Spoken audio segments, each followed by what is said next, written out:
Good morning, Carlsbad. I'm Susan Gruskin, and I'm here with Owen Lockery. We have a great show planned for you today. To start off, we have a story on a local woman here in Carlsbad, as well as FCA Live with Johan. Then we're going to have Adam live with the water polo team to give an update on their game tomorrow. After that, we're going to have Tosh on the magic window. It's going to be a great show, Carlsbad. Once again, I'm Susan Gruskin. And I'm Owen Lockery. And CHSTV starts right now.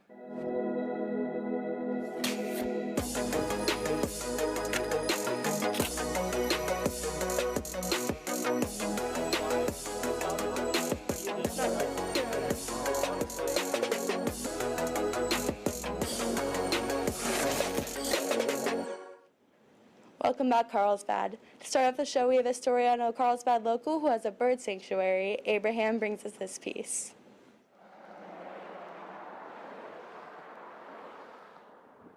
The Buena Vista Lagoon Nature Center, an interesting yet obscure place. You might have spotted it on the way to Oceanside by Carlsbad Boulevard, but like most places, there's always a story to tell. And for Denise Riddle, that is certainly true. I've been a host here at the Nature Center since about 2015. I introduce people to the birds, the exhibit, and the nature trails out back. The Buena Vista Nature Center is basically a sanctuary for the wildlife of North County. Over the years, Denise has changed and become more familiar with the Buena Vista Lagoon, but there is more to that story. I started out just being a bird watcher on some of the field trips, and then I decided I would volunteer here. So I signed up as a host.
All right, what about parabolic?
of varsity sports. It's week 5 of California State High School football, where the 2-1 Carlsbad Lancers prepare to do battle with the 2-2 Mission Hills Grizzlies. It's the first of 5 home games over the course of 7 weeks, and we'll be with you for them all. Speaking of we, I'm Cash Money Versailles. I'll be your play-by-play commentator here with reporter Roy Kane, who'll be your color commentator with the rest of our wonderful crew. Roy, how are you doing tonight? You know, it's a beautiful night. It's always beautiful here in Carlsbad. And I mean, can't get better than this. Home game Friday night at 7. Carlsbad Mission versus Mission Hills. It's going to be a thriller. It's a beautiful mid-September night. The Lancers have already headed out to the window, and it's going to be a fun night as Carlsbad's second league game of the year. They came away with the victory at El Camino 20-14 last week, and now they're getting ready to do battle with the Mission Hills Grizzlies, who are coming off of a 13-10 loss against LCC last week, which took them 56 spots down in Cal State rankings. I mean, it's always a battle against Mission Hills. You know, they always come out. Their defense shows the fight. You know, it's just about our offense performing. And like I said a couple weeks ago, Justin Johnson is going to be a factor in today's offense. The transfer from St. Augustine. He had an amazing touchdown last game and some more receptions. He's going to have a big day today, and he already has a fabulous connection with the quarterback, Julian Saint. The Carlsbad Lancers, according to CHS_odds on Instagram, are favored by 14 points on the spread to win. Last time we gave it to Roy. Roy, the no pain or the no cane, no gain money line segment. Who do you got on the money line this week? You know, it's going to be a great game. Carlsbad, I can't go away from this team, so I'm going to be taking them on the money line. And like I said, and like Cash said, we got the props today, and the props are Luke Farrelly over 5.5 tackles. We got Justin Johnson over 0.5 anytime touchdown. And we got Julian Sayin over 2 touchdowns, ladies and gentlemen. It's going to be a good one tonight. It definitely is. Mission Hills and Carlsbad really have a big rivalry. Carlsbad, 2 straight wins against Mission Hills. That was 2019 and 2021. Came away with a 13-7 victory on the road last year as they prepare for their 10th meeting since 2008. That was the last time the Lancers won. And then the Mission Hills Grizzlies went on a 6-game win streak until 2019, where Carlsbad now has 2 straight. I mean, this is going to be a great game, but let's just talk about our coach, Coach Mack. He has a historical record at 71-39, dating back to 2011. A 64.5% win percentage. And he's 26-2 since 2019. I mean, this guy, is going to come out, and he's going to show the fire like he always does. And it's from the fake punts to the eligible list. A win happened. The Lancers are 26-2 since the start of the 2019. Apologies to me, but Carlsbad has not lost a league game since 2018.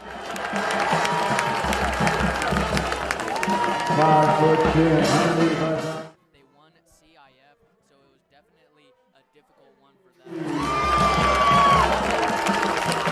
Our Carlsbad Lancers taking the field, ladies and gentlemen. And as you can see, last game for the suspension, and he will be back.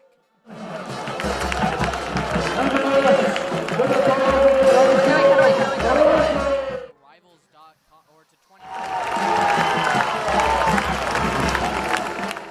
Earlier this summer at that pizza place, if you were there, it was crazy. I was there, Roy was there, and he actually came up. Roy, you actually produced the edit that was presented. So that was a really awesome edit. Roy and I actually did a broadcasting story on Zach Marshall. You may or may not see that soon. We're looking forward to it. You'll get to see more information, or you'll get to see the beauty of Zach's football career, and it's going to be awesome. And, like I was saying about the edit, it was great working with Zach. He showed me all these pics from his visit.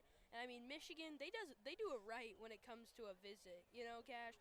Like, they bring out the props. They bring out the barbecue. They bring out everything. They bring out the 90s fashions. I mean, Michigan, they got a good one. Definitely, but switching off topic from Zach Marshall, we have a 5-star quarterback leading this team, and only as a junior, he was 4.5 stars through the entirety of last year, led Carlsbad to an undefeated regular season, and then a 1-1 record in the playoffs, sadly falling to Cathedral, but still a great year, enough to put him up to that 5-star ranking. 24 national offers, and it's his 3rd year on varsity, 2nd as a starter. Aiden Sane, his older brother, currently in his 2nd season for the Pennsylvania Quakers. We've got the national anthem presented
off just moments away. Big shout out to our band for such an amazing performance once again. And once again, we'll introduce our 5 captains. Julian Sands, the second ever junior to be named a team captain in Carlsbad football history. We've also got seniors Finn O'Gorman in his 2nd year at Carlsbad, Marcus McNeil, a senior himself, Nico Arboit, CHS TV alumni, he's a senior, and Thomas Wyrick, the running back, linebacker, athlete out there to round off the 5. And also, another guy that I might really talk about is running backs Coach Pat, a Mission Hills alumni. Really have that all around what I've heard from being around him. And moments away from kickoff, we got Danny Valencia back to kick. And let's talk about our theme real quick, Cash. Back in black, Thunderstruck, taken away by ASB, doing a great job. The #1 student section in the country. For a lot of years running now. Yeah, and like Carlsbad's football program, they do it right. You definitely know it. Carlsbad, the JV football team, lost 14-16 just moments ago. Let's see if the varsity football team can make a comeback. Danny Valencia from 10 yards out. Kick is up and kick is away as week 5 is underway. Number 17, that's going to be Lucas Scott on the return. They'll take it right, and he's going to have a crease brought down by number 8. That's going to be Marcus McNeil. I mean, as we saw last time against El Camino, our defense did step up, and a big player is going to be Luke Farelli on this defense, number 7, ladies and gentlemen. after the Liberty game. He was voted the Can-Do Player of the Week. Number 7, Luke Forelli. We've still got 5 more to go versus Mission Hills, versus Liberty, versus San Marcos. That's our homecoming night, ladies and gentlemen. Versus Oceanside and versus Vista. 1st and 10 for Mission Hills. They'll play action. It'll be a pass to the right to number 6. It's going to be Ryder Rydell. He's going to be shoved out of bounds. It's a pass to Smith. You're stopping and just moving the camera here. And we're going to be seeing that a lot today. Stop! Those little dump passes down there. I mean, they're going to take advantage of their speed on the outside, and they got a pretty solid O-line, so they're looking to have great time in the pocket and just use that time wisely to get open. The gun, sort of a gun bunch empty. He'll drop back, look to throw, rolling left due to the pressure and over the hands of Santiago Salas. There's whistles and a penalty marker blown. I believe that may be a holding because I believe I saw Cassius Murphy, or at least number 54, that would be Jude McClellan, getting held, and it will be a holding call. I mean, a big factor as well is going to be our defensive rush. If we can show Smith some pain in the backfield, we're going to be gaining a big advantage. As you could see, Wyrick in the backfield pounding him to the ground as he looked for Williams, number 10. It's going to be 1st and 20 now. 25 for Mission Hills. And we saw a lot of penalties against Inglewood. Definitely not something you want to see. So let's hope that's the one of few tonight. And an interesting thing, Rohan Bendy just got subbed in. Another QB. Bendy will take it himself. And Bendy is one of those mobile quarterbacks like Lamar Jackson who loves those read options. And our D-line really has to focus on getting him, wrapping up, and putting him to the ground.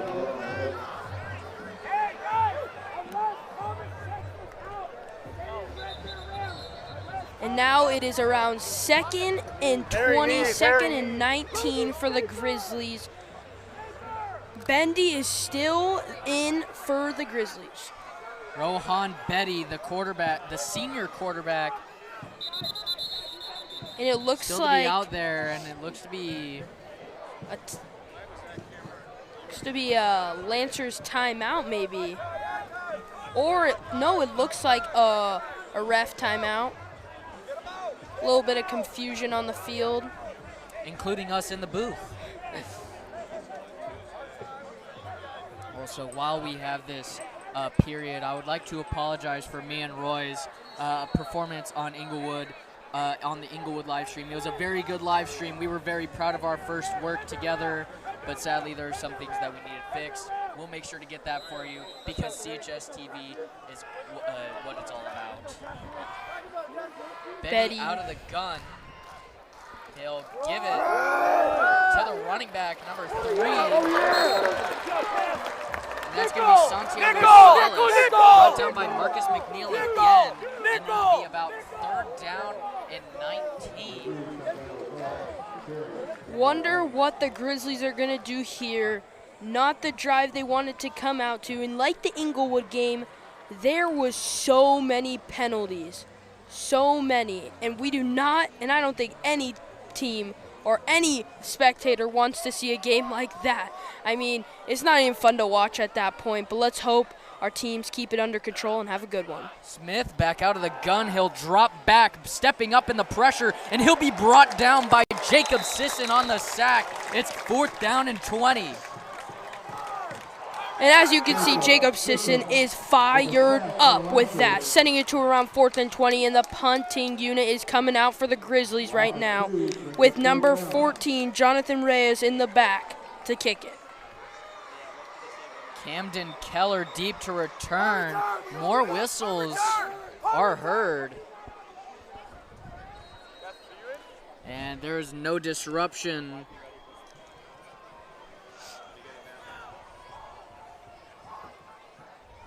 Reyes, kick is up, kick is away, a deep line drive. It's a fair catch call for Keller. He'll fumble it, and it's going to sail into the end zone. Ladies and gentlemen, that is not what you wanted to see. It's going to be spotted at the 2-yard line because on punts, you cannot advance the football if you recover a fumble on the a muffed return. And as we can see, we're checking at the instant replay here. Seem to be a little bit of technical difficulties. We'll But move past as that. It's first down and goal.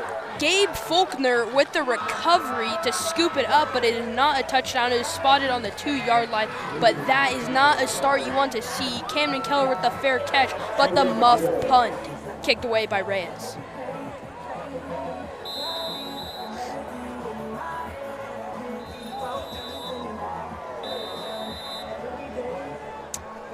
And there looks to have maybe been a penalty on Mission Hills.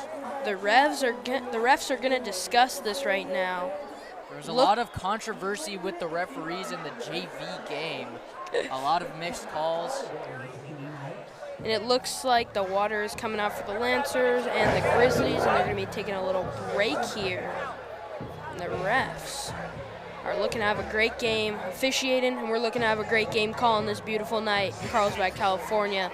Lancers 2-1, coming off a great win against El Camino, and then we have the 2-2 Grizzlies, who are coming off a loss against LCC 13-10. And I would like to talk about that defensive stop, a great defensive stop by our Lancers group, only giving up that one first down before the penalty and the sack, and all of that information led to the punt, but sadly couldn't get the ball back, and it's all been about finishing over these past couple weeks for these Lancers teams. And as you can see, the Grizzlies are coming back with the Lancers defense out there. This would be a big goal line stop if we can pull this one away. Spotted on the 2, Smith, under gun.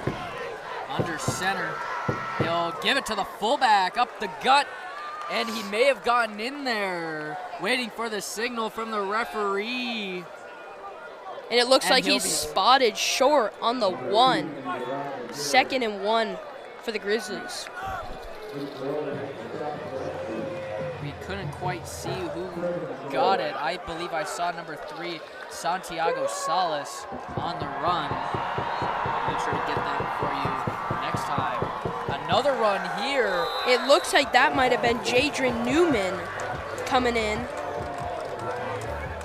No sign again, spotted short again. What a defensive stop so far. Mission Hills head coaching staff are getting upset. One of them's already about 10 yards onto the field. It looks like the refs are having a discussion right now. One may be disagreeing, maybe one might agree with the touchdown call. And it is a touchdown.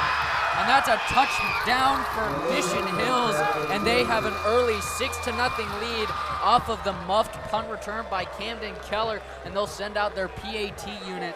It'll be number 14, Reyes, out to kick, their senior kicker.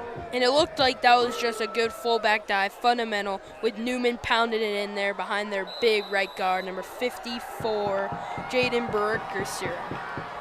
Reyes for the PAT. Kick is up. Kick is good.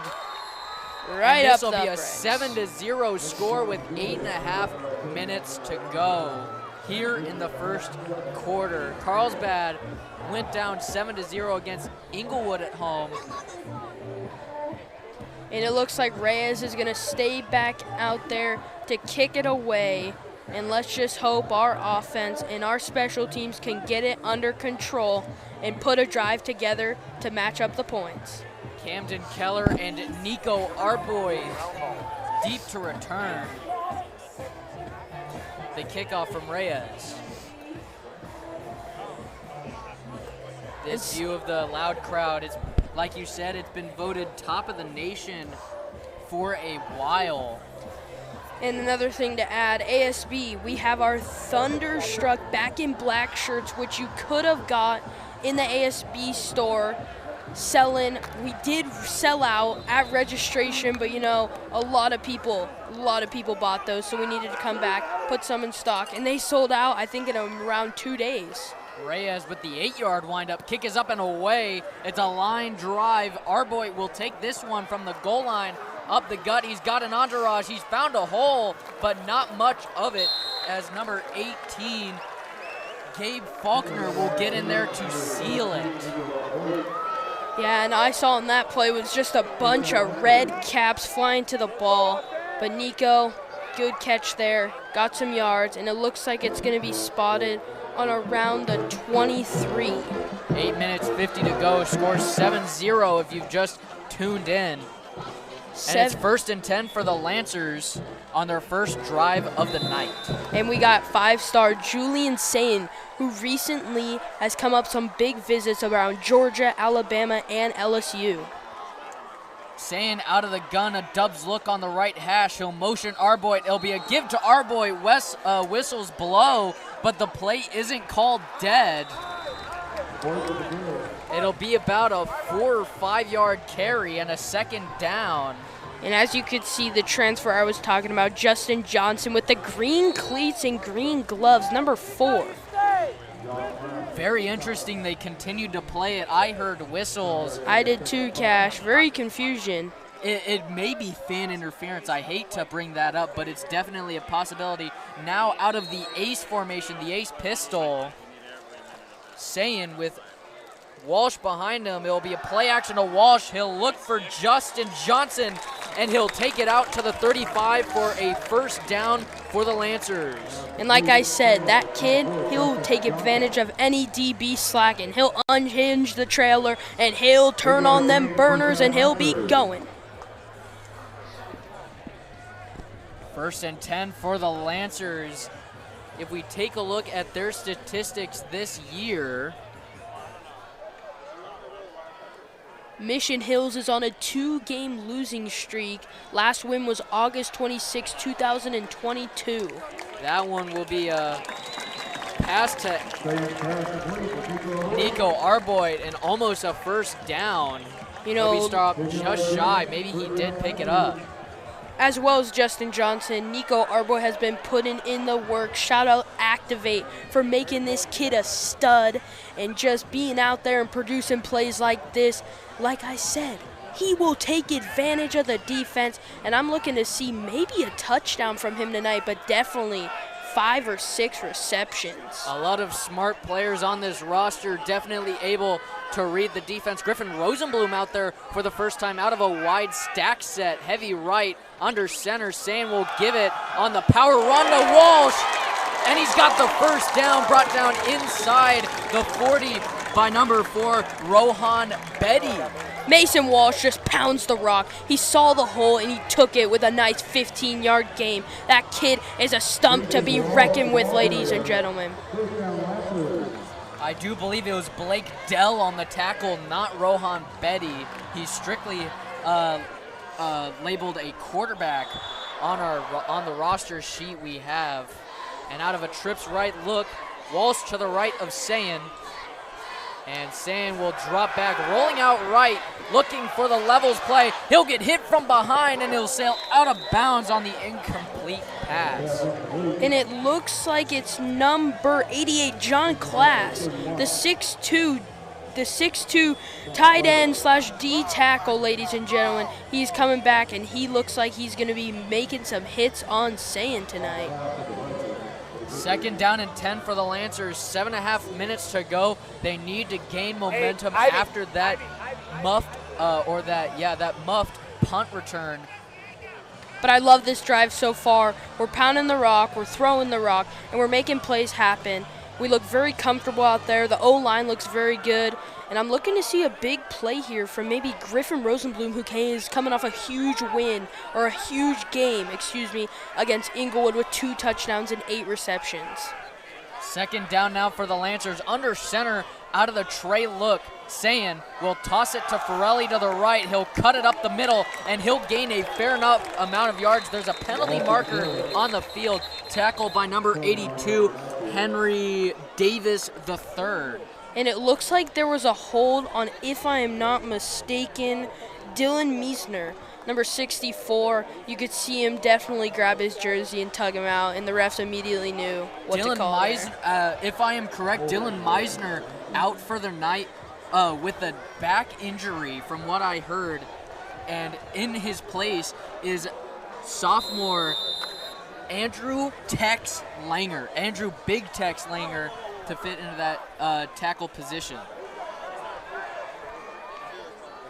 Sayin out of the gun on the Dubs look. He'll throw it, and it'll be a zinger right over the middle to Griffin Rosenblum, and it's a second down. And it looks like the tackle from number 1, Fabian Enciso, hitting Rosenblum off the slant. But like I said, I've been saying this a lot, Cash. Griffin Rosenblum, he gets those slants, he gets space, and he catches it. He's a big body to be reckoned with. I think he's standing around 6'5", and that kid is a threat. And as you can see, he was a threat in the red zone against Inglewood, and he'll be looking to get a lot of targets there with Sam. Fabian Enciso, the senior defensive back on the tackle. It's 3rd down and 8 for the Lancers out of the empty. Sayin out of the gun, he looks confused, trying to call audibles at the line. He'll drop back, look to throw, whistles, and it's caught by Rosenblum. It's a 10, maybe 11 or 12-yard reception, and the Lancers first. I was just preaching this. This kid is electric, Griffin Rosenblum, with another reception. Wonder why CHS odds didn't click a prop for this kid. I mean, they did against Inglewood, over 4.5 receptions, and he exceeded that by a crazy amount at 8 with 2 spectacular touchdown catches with a one-hand snag in the left corner. 1st and 10 now after the big play, Sayin to Rosenblum. They'll come out back into trips. They really do love their 4-wide set. Motion Walsh into the flat. It's a penalty marker flying. Rosenblum again fighting for yards, and he's got the first, a 12-yard reception, but an illegal shift on the Lancers. Yeah, as Cash said, it looks like it was an illegal shift from the start. The man in the white cap was looking to throw that ever since Walsh motion there.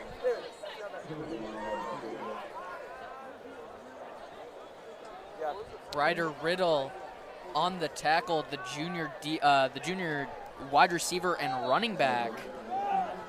It looks like we're going to be moving it back to around a 10 and 14, or a 1st and 14, excuse me.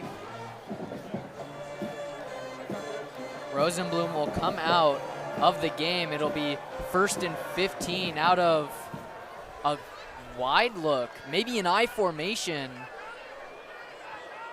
And Sayin will give it to Walsh. He'll cut it outside, brought down by the legs. A beautiful hawk roll by number 88. That's going to be John Klass.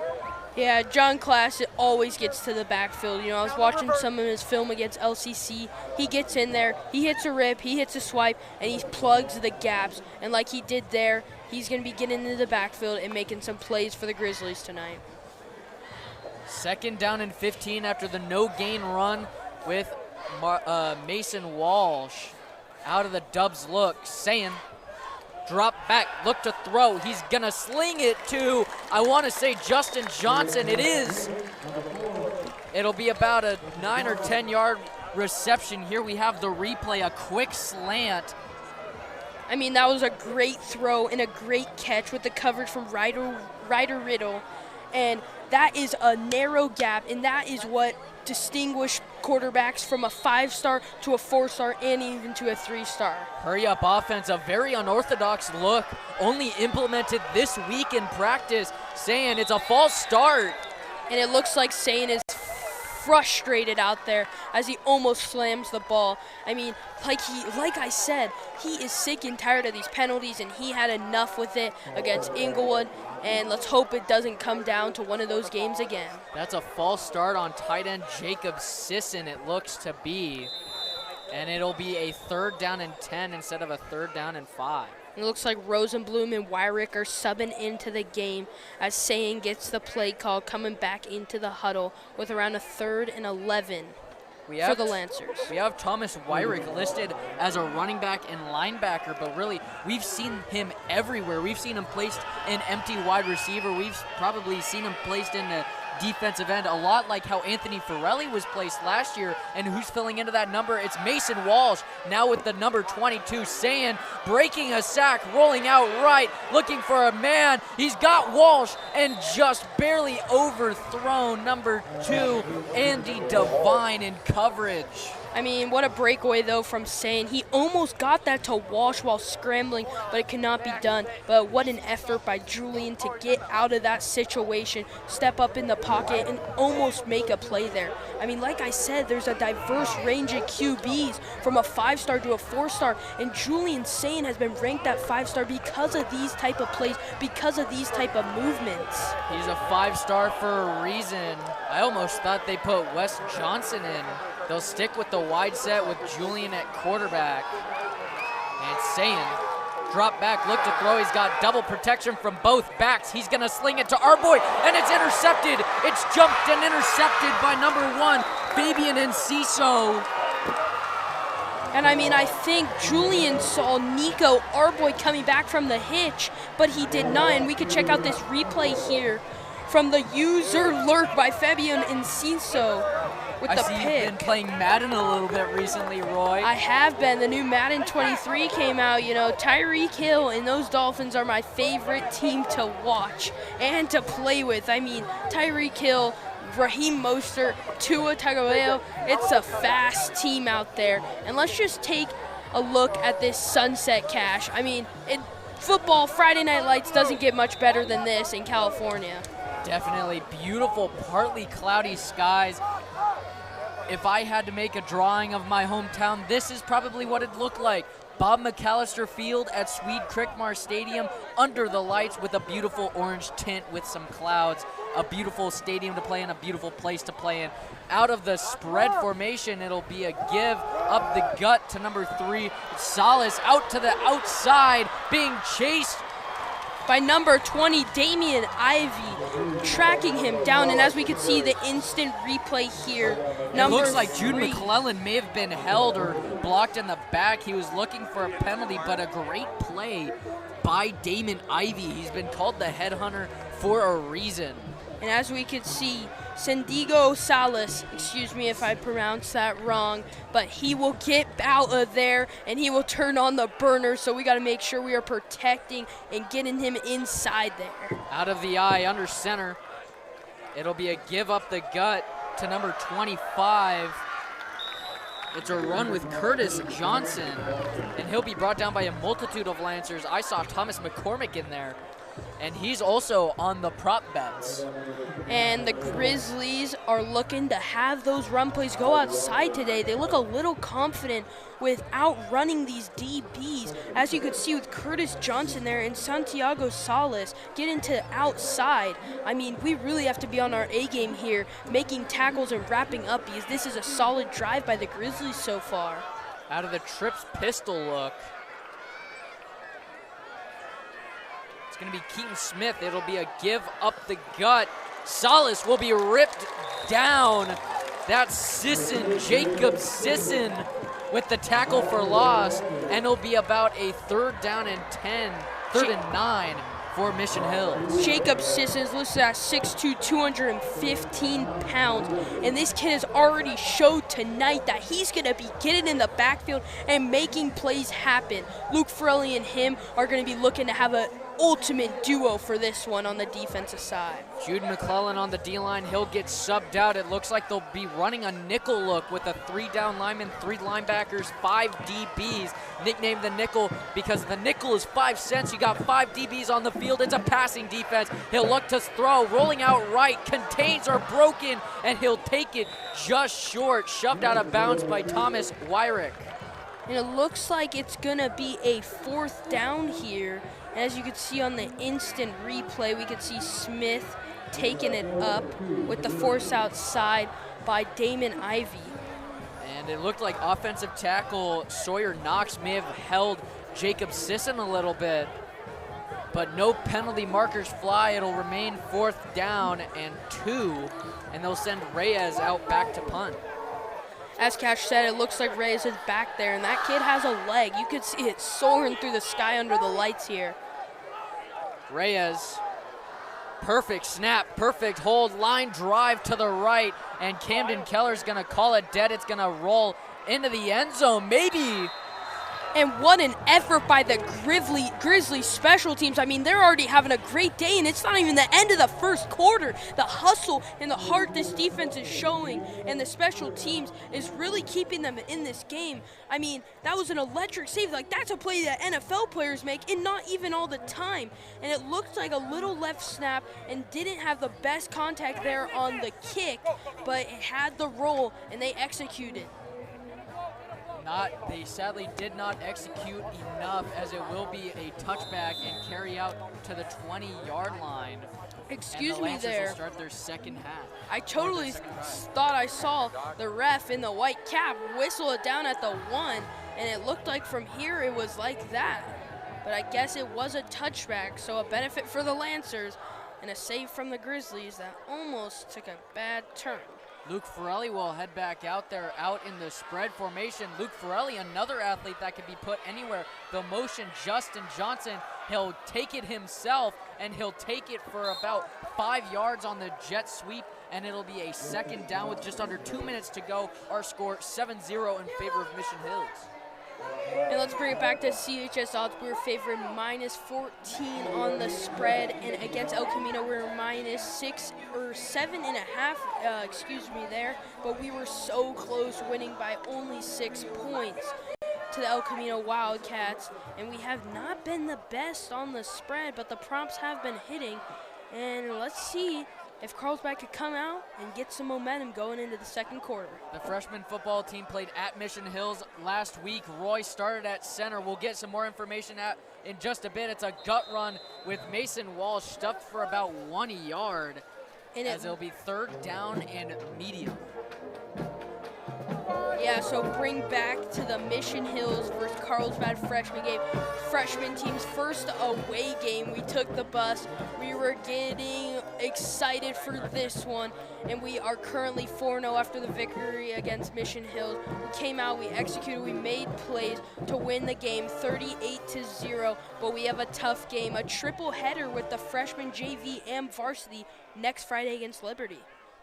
3:30, 5:30, and 7:30, those times respectively. We'll be with you for, again, it's tipped and incomplete, number 88.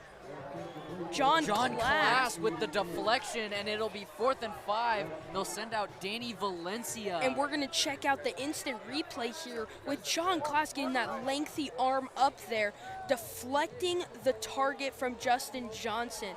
I mean, John Class is already putting on a show tonight with 2 tackle for losses in that tip.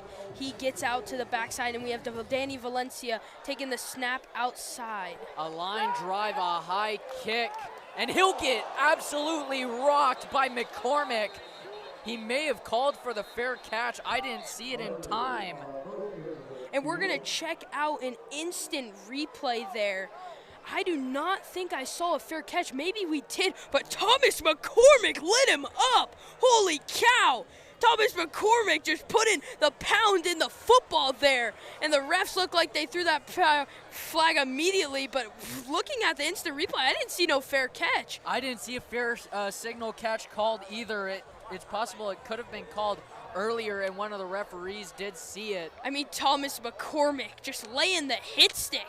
Looks like he's in Madden out there. Surprised he even came down with that fair catch if it was. Coach Mack is looking to... they're calling no penalty on the Lancers. I believe there's no penalty. It looks like they are calling a penalty. The man in the white cap, Coach Mack, looked a little questionable there, asking the ref, and it looks like we might have a re-punt here, if I'm not mistaken. The rule on the field was a kick-catch interference on Thomas McCormick. Obviously, you cannot do that, but also an illegal block in the back on Mission Hills. It'll be a redo, and Carlsbad, because the penalty is more significant, they'll lose yardage, but they'll get a re-punt.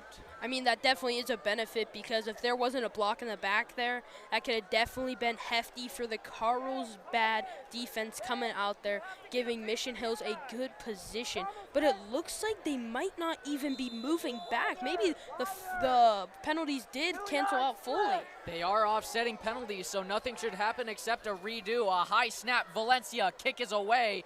Here, this one for real. There's the fair catch signal. Number 12 on the return, or not. It's going to be Lucas Scott on the return. Yeah, Lucas Scott back there for the fair catch, and he did it right this time because he definitely didn't want to feel that pain again from Thomas McCormick and Luke Farrelly. I mean, those kids look a little frustrated when they heard about the penalty because they obviously didn't think there was a fair catch because they lit him up. I broke my collarbone playing football last year. I broke it last Friday again, and I could only imagine the pain and the shock you get from getting decked as hard as he did. But that's past us now. It's a 1st and 10 for Mission Hills. Carlsbad still scoreless. It's a toss to Salas to the outside. And it's hard to see who got him. I believe it may have been Mason Walls. No, it'll be Damon Ivy. And it looks like it's going to be around a 2nd and 4 here with the toss to Salas. Like I said, he's getting to the outfield, and it was Damon Ivy there with Thomas McCormick following him, but a good gain and run. And we're going to be sending it to the 2nd quarter. Lancers down 7 to the Mission Hills Grizzlies. Lots of game to play, but let's get these teams underway, get them some water, and we'll be back for the 2nd quarter. Well, I mean, it's not like we're going to commercial break, but definitely just moments away from the 2nd quarter beginning, and field positions will be swapped, and it'll be about 2nd and 4 for the Mission Hills Grizzlies. And let's just bring back with this time we have the freshman football game. Me, myself, started at center today with our yesterday, with our center out with COVID. Cash Burkholder, shout out to him if he's watching this one. No, do not think he is here, but we had a great game, and shout out to Chase Shelton, number 29 on the freshman team, with an acrobatic interception. Maybe I'll find this and send it to Cash and get this out, but it was a crazy play, an acrobatic diving catch for the interception to basically seal up the game. But I mean, Carlsbad Lancers freshman team is looking very good, but like I said, Liberty is going to be a tough matchup with some great skill positions, but like I said, 3-teamer on Friday night till next week. A triple header. It's going to be a fun triple header. And to start the 2nd quarter, Salas in motion. It'll be a give on the jet sweep. Sisson giving chase. He might get him, and he will be decked by Damon Ivy nonetheless. And like I said, the last couple games, this kid has been showing us the headhunter mentality has he's seen. From the free safety position on the right of your screen, he'll just come up, shoot the gap, and drop him WWE style. If you saw Thursday Night Football last night, Chargers Chiefs, you saw Derwin James WWE body slam Travis Kelce, who has 50 pounds on him. I don't even know how many pounds Damon Ivy has on or below Salas, but they'll give it right back to Salas. Salas is looking like he's playing Madden out there, clicking B, showing his acrobatic moves on the Carlsbad Lancers defense. We got to get this under control with the 2nd and 5, 2nd and 4. It looks like for the Grizzlies, making a good solid drive against this Lancers defense. And like I said from the start, that he's getting to the outside and he's making things happen. So it's all about wrapping up and showing that good form we have. Not Damon Ivy, Logan Schaefer and Finley O'Gorman on the tackle there. It'll be 2nd down and 4 for Mission Hills. It's a play action. They'll give it back to Salas up the gut, breaking tackles. And I believe he may have been tackled by Dakota Perkins. Another great gain from the Grizzlies offense. A well-did run and a well-did block from the Grizzlies O-line there. Bringing up a 3rd and 1 on the Lancers' own. It looks about 33-yard line.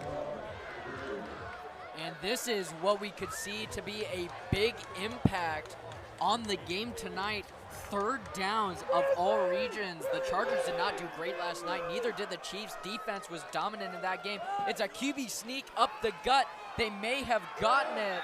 Penalty markers fly. And it looks like there, if I'm not mistaken, Wilson fighting for that one on the left side. It looked like the O-line was just pushing him, not giving up on the play. But there is a penalty on the field, and it looks like a face mask on the defense. That is very crucial. And these penalties are going to be a killer tonight, like how they were with Inglewood. And it all takes one penalty to shift all the momentum in the game. And it really got us out of our comfort zone against Inglewood. And let's hope it cannot affect us in this one.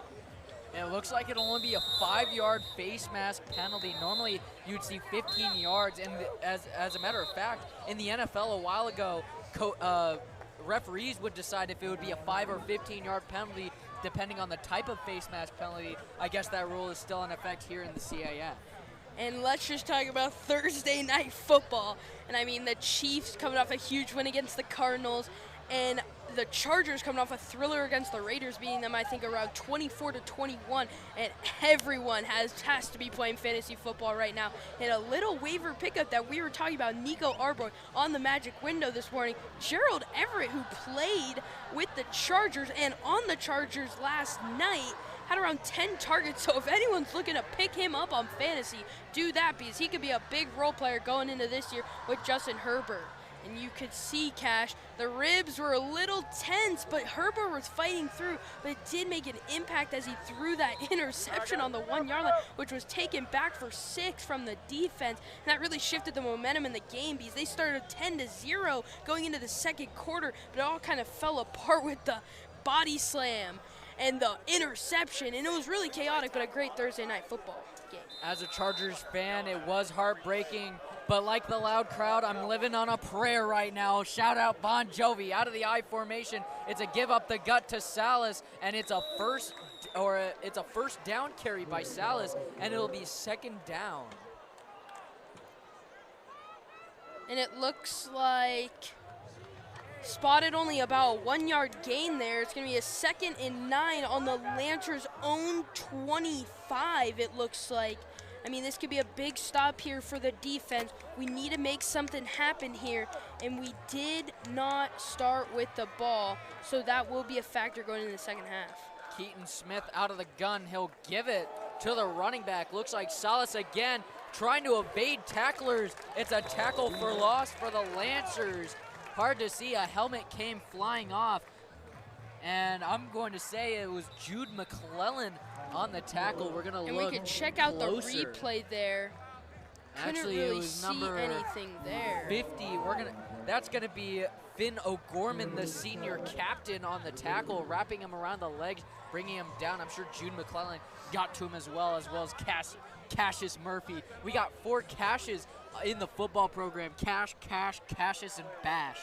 Not really a cash, but it doesn't matter. But they're all cash money in my books. And excuse me there, we actually did start with the ball, so we will be kicking off at halftime. So we do need to make some things happen here.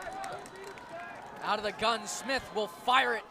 He's got Salas shedding a tackle, brought down by Luke Ferrelli and Thomas Wyrick, and I we're believe gonna he check picked up out a first down. And we're gonna check out the instant replay here with the little check down to Salas. And Salas is showing so much relentless, ladies and gentlemen. I mean, Damon Ivey almost got there, but he stumbled down. But Salas is having a day, get into the outside, making plays happen, and not going down without running his feet and showing a fight out there. Some of the Lancers' best performances come with these big back in black unis that they choose to wear, the all black, all kitted out. They have special new helmet stickers on the side that say CBAD instead of the purple C. The biggest one from last year was the homecoming game. It's a give to the number 25 up the gut. Wyrick will tackle him, and it's a tackle for loss on Curtis Johnson. Oh my God, Wyrick get into the backfield, making a hit from the right side. Here we've Holy got the crap. replay. We're gonna check out the replay there, unblocked all the way to the backfield.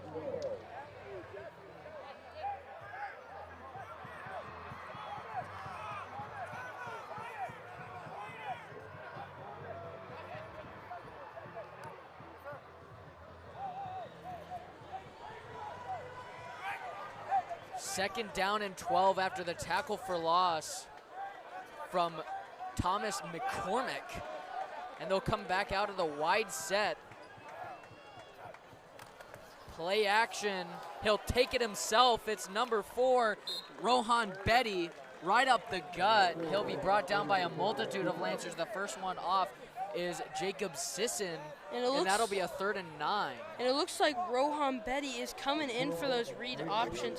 I mean, he definitely has the speed to get in there and make a hit. And he definitely does not look like he wants to not take a hit. I mean, he's coming full steam ahead right into the line. It sort of reminds me of the experimental offense that the Raiders ran a couple years ago, where they'd run Derek Carr and then all of a sudden they'd bring Marcus Mariota in to run it on the goal line on a QB draw, or even when Colin Kaepernick was a mere rookie with Alex Smith still on the roster. Smith out of the gun, he'll motion out Newman, he'll look to throw, rolling out right due to the pressure, and McCormick will shove him out of bounds just past the 10. It's 4th down and about 5 from the 9. Wyrick looks frustrated there, almost had his hands on Smith, and we're going to check out the instant replay. Oh my gosh, so close to getting him, but McCormick forces him out of bounds. And McCormick could have gotten the sack. He will be credited, or he will not be credited with the sack since it was a 1-yard gain, but he could have gotten the sack should he have taken a flatter pursuit. He moved upfield and turned with the quarterback. And it looks like Reyes is back to take the field goal. It'll be a 17-yard field goal, but the referees calling the play dead for the moment. A little bit of confusion out there. One Mission Hills Grizzly JV football player was pulled out of the game earlier for having too many towels. So they're definitely strict with the dress code of the game. Reyes from the right hash, 17-yard field goal. Kick is up, or 27-yarder is good with, no, it's no good. It is no good, and as you can see, might have been a factor there. The low snap and the muffed hold, but it still looked like he got the kick underway, but not up in the uprights. And the Lancers will set up shop at their own 17, and it'll be 1st and 10. The Lancers offense still scoreless in this first half. And I mean, these guys have to take advantage of the opportunities, because Inglewood, it could have really flipped the switch if we made a couple of those extra points to send it to a 1-possession or 2-possession game. So all these points, even if it's 1 point, 3 points, it matters when it comes down to it. And that only makes it a 1-possession game here with 6 minutes and 36 seconds in the second quarter. 6.5 minutes to go, 1st and 10. It's a give to Walsh up the gut. He'll take it for a couple yards, still fighting. The line is pushing. No whistles until he's blown dead at about the 24-25 line. It'll be a 4-yard gain and a 2nd down and 6. And it looked like Anthony Terrazas was back there making the play, but only a gain of 4 or 3 for Mason Walsh. But this kid always fights. He runs his feet, and he makes plays happen. And it's sometimes tough, and always tough, to bring a kid down like him that has all this relentless and fight bursted up for this night and every Friday night. Baden Kosick, the junior defensive end and tight end, will be subbed out. He's got Justin Johnson for the touchdown. It's a 76-yard bomber from Julian Sayin to Justin Johnson. This is why he's a 5-star, ladies and gentlemen. And that is a 5-star throw. Like he said, we could check out the instant replay, and nobody is catching Justin Johnson there. Julian Sayin sling that thing. I don't even know how fast he threw it, but he threw it all the way in his hands. That is a 5-star quarterback making a 5-star play to Justin Johnson, and we see those plays in spring football like we did this year, and he replicates it on that big play to send it with the kick from Tyler up the upright, 7-7 for the Lancers. And just like that, Cat, the momentum went from being on the Grizzlies side to the Lancers side. Sayin stepping up and making plays. You said it perfectly. Tyler Pursoon was awarded Varsity Special Teams Player of the Week last week with the 2 big field goals and an awesome performance he had with just under 6 minutes to go. The Lancers now tie it up 7 apiece. Both teams only 2 timeouts each as they'll get ready for the kickoff. Tyler Pursoon out there to kick it off. He actually holds the freshman football record for longest field goal. It was a 40, he tied it with a 45-yarder and broke it with a 46-yarder. One of our big goals last season as freshmen was to put that man in a position to boot it through the uprights. He delivered, and he will continue to deliver for the next 3 years. Tyler Pursoon with his wind-up kick is up and away. A line drive. The 4.5-star kicker, who also plays for the Carlsbad soccer team, will kick it. Scott will find a crease. And it looks like it's getting a little chippy out there after the play. And we're going to check out the instant replay there from Scott. And it looks like, if I am not mistaken, Marcus McNeil making another special team tackle there. I mean, he's having a day with the tackle from the D-line to the special teams. That was a great play to force it. And I mean, like, plays like that, you got to take advantage of those, because if he doesn't make that, he could be taking it all the way for 6 there. Justin Johnson has now hit and complete his prop bet of over half a touchdown. Now all that's left is for Julian Sayan to get 1 or 2 more touchdowns, and for McCormick's tackles. It'll be a swarm to the football. The number that I saw was Damon Ivey. You could see him ripping at it, and it'll be stuffed at the line, and a 2nd down. Mistaken there from Cash. It actually is Luke Farrelly with the prop, over 5.5 tackles. Haven't seen that much action for there, but we might have to give CHS odds a call and get this kid Damon Ivey on the props. I mean, he's having some spectacular season, getting the label name from us to the headhunter, making plays, and he's obviously delivered tonight as well.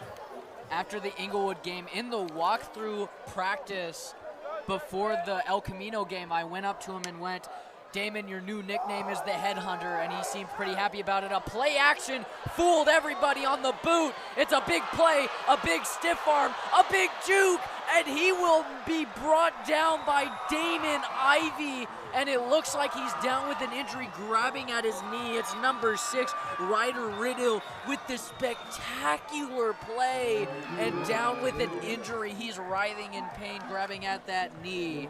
Ryder Riddle there, I mean, he's having a day so far, running the rock, making tackles, and that was a big body run from him there, knocking off people left and right. Almost took it to the house there. But it looks like he is in excruciating pain on the ground. Looks like he's holding down something.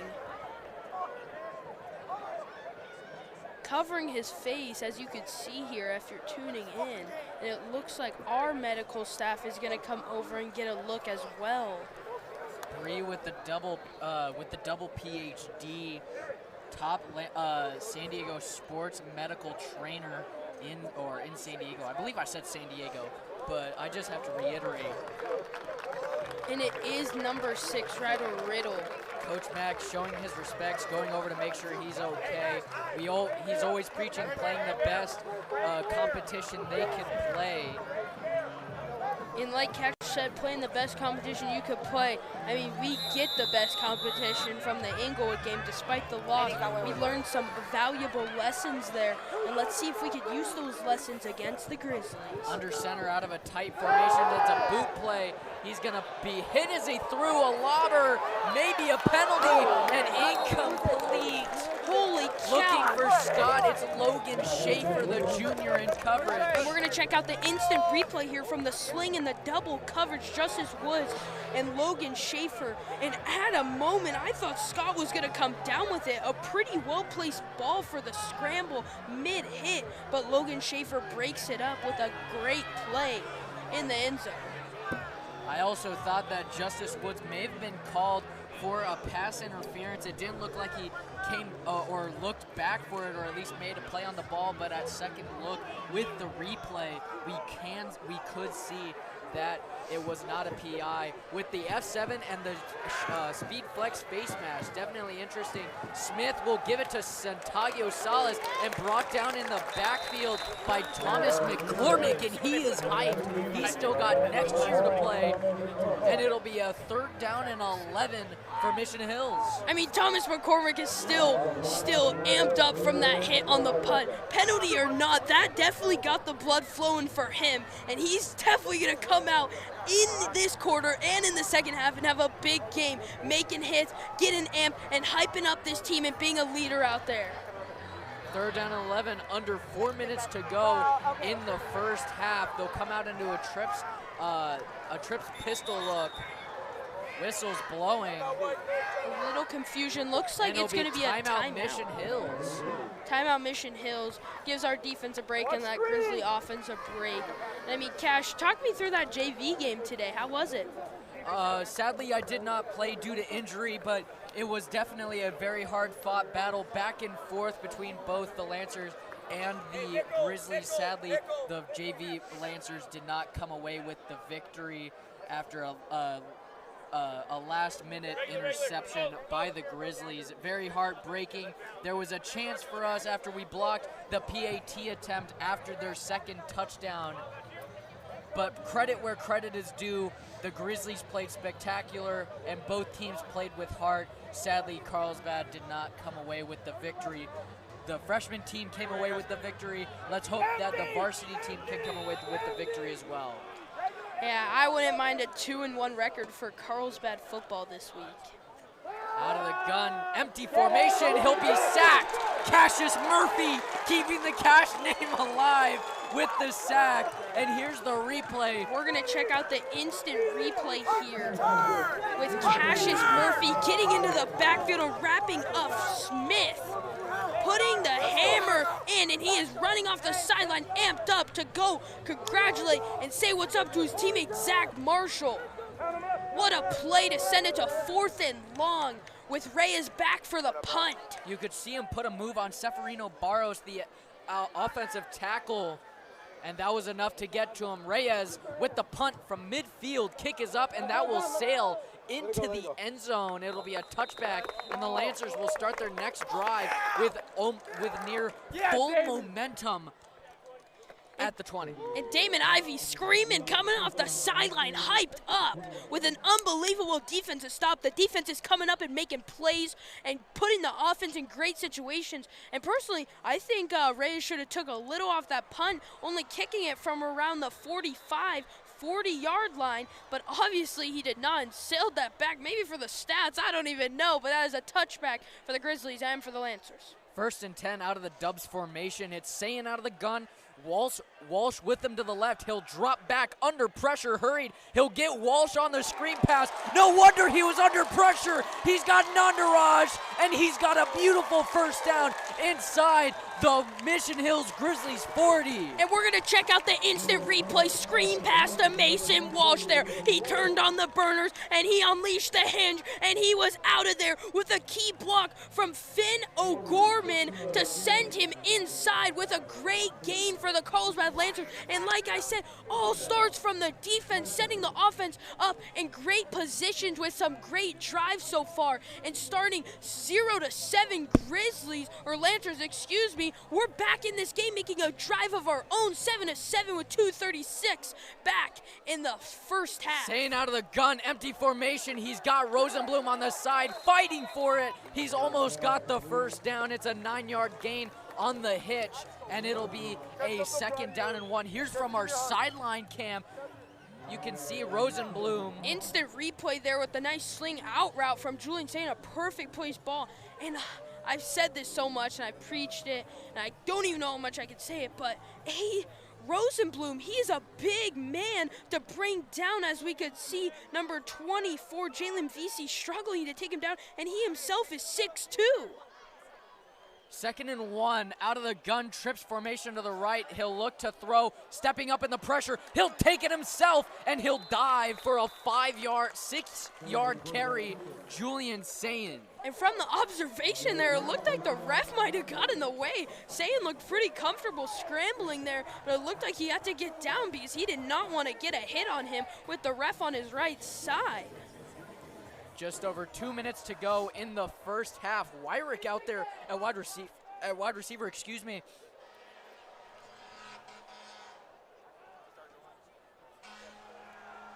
Sayan rolling out left, looking to throw, overthrowing Rosenblum by a few mere inches. Holy, that throw right there was giving me Thursday Night Football flashback from Mike Williams with a catch. And if you guys tuned in and saw that, Thursday Night Football, Chiefs versus Chargers, Mike Williams had a day with around 13 receptions, 125 receiving yards with a spectacular touchdown catch in the right side of the end zone around the corner. But Griffin Rosenblum does remind me a lot of Mike Williams coming up, making plays happen above defenders. 2nd down and 10 for the Lancers out of Dubs. It's a play action to Walsh. He'll hit Wyrick on the bubble, and he'll pick up a couple yards, and it'll be 3rd down and medium. And a tackle from Jalen VC there, and we're going to check out the instant replay from the sideline cam to Wyrick. And it was VC there with the tackle, forcing him out of bounds. A beautiful truck move by Wyrick. It'll go for about 3 yards. And it brings up around 2 a yards. 3rd and 8 for the Carlsbad Lancers. A must-convert play here, sending it into the second half. Could be big if we could put some points on the board, and I think Sam wants 6. And it looks that might have been a false start on right tackle Andrew Langer. And that is It'll be a false start on the Lancers, and that's the sophomore bump up, Andrew Big Tex Langer, making his first career start on varsity. And it looked like saying there, just being a mentor out there, telling him to calm down, not stress it as he puts his 2 hands up and faces it at Langer there. I mean, with a young guy out on the line, you can't get him frustrated and get him overwhelmed with his play, and he has to just be under control out there. To his left is right guard Wyatt Gora, also in CHS TV. Sayan will step up in the pressure. Hit as he threw, tipped and nearly intercepted, but also nearly caught by Walsh at the same time. It'll be 4th and 13. And we're going to check out the sideline instant replay there, and it looked like a tipped pass there, and I think it was intended to Mason Walsh, and they will send out Tyler Pursoon for the field goal, and it looks to be about a 41-yard field goal attempt for the sophomore. I mean, Tyler, he's going to put it up the uprights, no doubt about it. This kid got a boot, and I could see him playing collegiate football and maybe even making it to the NFL. This kid has a high future. His father played at the University of Arizona as a kicker, and hopefully so will he. Pursued from the left hash, 41 yards, Valencia to hold, kick is up, kick is good. It's through the uprights, and the Lancers lead 10-7 with and we're going to check out 40 to go. We're going to check out an instant replay there from a perfect snap from Marcus McNeil to a perfect hold and to a perfect kick. A well-executed special teams play there, and Brandon Worsley almost had the block. It looked like he was inches away from sending that one back. And we got 1 minute and 39 seconds before the second half. It looks like Carlsbad's switching up the kickers here. We've alternated a little from Danny Valencia to Tyler Pursoon, but Danny Valencia is back here. And he is ready to kick this one underway with the loud crowd getting excited. It is a good day to be a Lancer and or to watch the Lancers.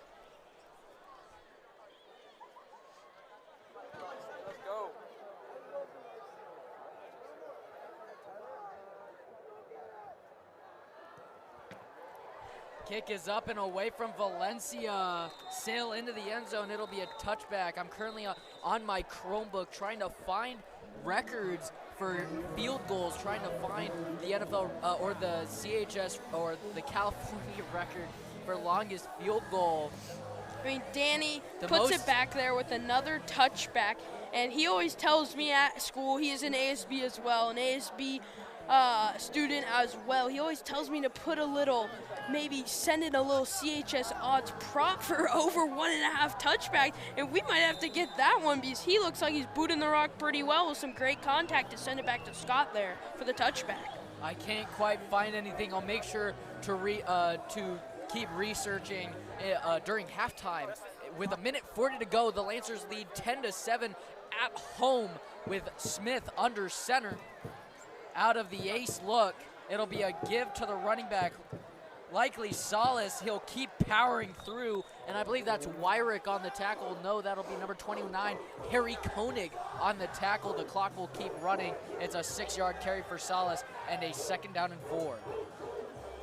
Solace there just pounding the rock like usual. I mean, we got to see a lot of black caps get to the ball because he is not coming down if it's a 1v1. We might need to see 6. We might need to see 5 out there, but we need to all be running to the ball and making a play happen because you never know when one could break away and go back for 6. In the first quarter of the JV game, the Grizzlies were running with conviction. It took multiple tacklers to bring him down. Looks like Mission Hills preaches that a lot. It's going to be a big play hitting the flat. Harry Koenig there again. It's number 8. Brandon Worsley on the flat. He'll be brought down for the 1st down. I believe I saw he did not get there. Yeah, but apparently it's a 1st and 10 me as for well. Mission Hills. Me as well, Cash. Looked like he was a little short there, maybe even 2 yards short, but it looks like the refs are being generous today and giving him that for the 1st down. As the defense is out there, and we could see Justin Johnson on the left side with around 10 offers. And I've done an edit for him as well that is unreleased, an offers edit like how I did for Zach Marshall. So make sure to check out rkedits.11 on Instagram if you want one for yourself. Give to, I believe, Solace up the gut, brought down by a swarm of Lancers under 45 seconds to go. And a little crowd aspect here. Mission Hills always wants to come to these away games, especially Carlsbad, and bring their own little crowd. But I mean, like we say at Carlsbad, we do it better, and especially with our loud crowd. I mean, you can't beat that. With the balloon arch and the crowd and the new stand, I mean, it's beautiful. It's really great to see the smoke machine, speakers, all of it. Just an awesome experience. Looks to have been a penalty on the Lancers that'll move the Grizzlies up to their own 45. It'll be 1st and 10, clock running under 40 seconds to go. And here comes 1st and 10 for Mission Hills out in the spread look. Or maybe the trips wing. Smith, play action, dropping back, look to throw, stepping up at the pressure, heaving one, and incomplete. And the break up from, it looks like, Justice Woods. Justin Johnson and Ben Harris also there. It's number 10. Jaden Williams. Jaden Williams there with the play that could not be taken down. And Ben Harris is amped up. And he has a little brother, shout out Chase Harris on the freshman team, who makes plays just like his older brother, Ben. What about Toby? I mean, Toby made the plays on the basketball court. I mean, that was the most entertaining player to watch when it comes to basketball, hustling, diving on the floor. Looks like his brother out here on the field. Out of the I formation, it's a give to Santiago Salas up the gut. A big play. He's got the first inside the 40, and it'll take multiple Lancers to bring him down. Ben Harris there again. I mean, Solace, like I said, you need people to get on him or else he's going to break away, spin away, put a juke, put a move on anyone, and keep on fighting. Looks like there might be a timeout on the field. Couldn't see which one was that, if it was the Grizzlies or the Lancers. But the defense and offense is coming back to the sidelines to get some water and chat it up with the coaches. 12.5 seconds to go here in the first half. Lancers lead 10-7, and I believe they'll get the ball to start the second half. That is correct. There's around 12.6 seconds before the half. And Carlsbad did receive the kick, so we will be kicking off to start the second half. But we cannot let up anything big here for this play. I mean, it would be great sending it into halftime up 3, but you never know what can happen with these Grizzlies. Out of the gun with a Trey look. Smith will roll out to his left. Right-handed quarterback in trouble. He'll throw that one out of bounds. A great play by number 10. That's Jaden Williams once again, constantly making plays with 5.5 seconds to go. It is 2nd and 10, and it is unlikely that Mission Hills will get 2 plays in as they have 0 timeouts. Yeah, and like Cash said, only 5.6 seconds on the clock there. Looks like they wasted around 7 seconds on the incomplete pass. But I do not think we could see a field goal come out of this drive, so might as well just heave it up and make a wish. They'll likely send out their Hail Mary unit. Actually, Carlsbad yet to send out their Hail Mary unit as of now. Back out into the spread look. Keaton Smith will heave it toward the sideline. Incomplete. 2 seconds remaining. It'll be 3rd and 10 for Mission Hills at the Lancers 42. And it's definitely interesting to see how they'll play this one here, only down by 3. And it looks like they were trying to get that play out to put themselves in a better position for the field goal. But they are still out with the field goal unit. But Carlsbad is sending a man back to maybe catch it and possibly return it like Auburn did against Alabama. If you remember that, kick 6, baby, 109 yards, I believe. Reyes, kick is up, 54 yards, is short and wide left, and that'll take us to the end of the first half. We've hit triple zeros. 10-7 is our score in favor of the Lancers. The Lancers will get the bar at half and at the start, and after this short break, we'll look at some highlights from the first half. Stay tuned for the first ever GoPro halftime report.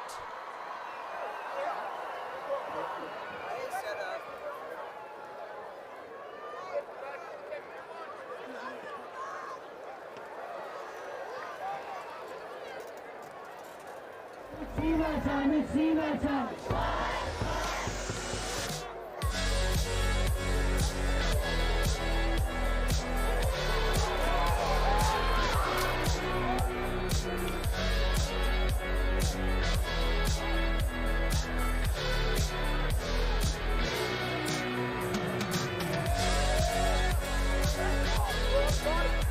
I thought you had the ball.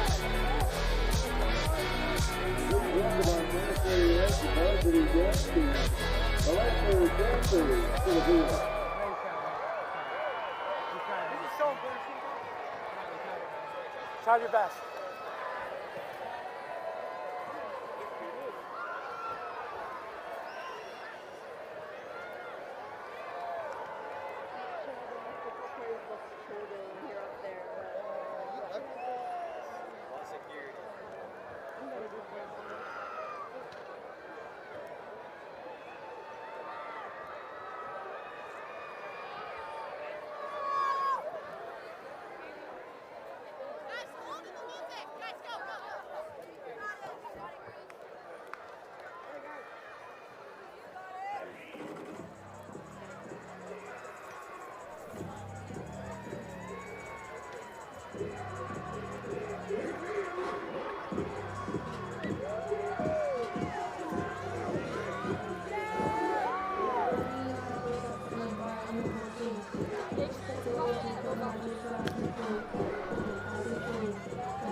We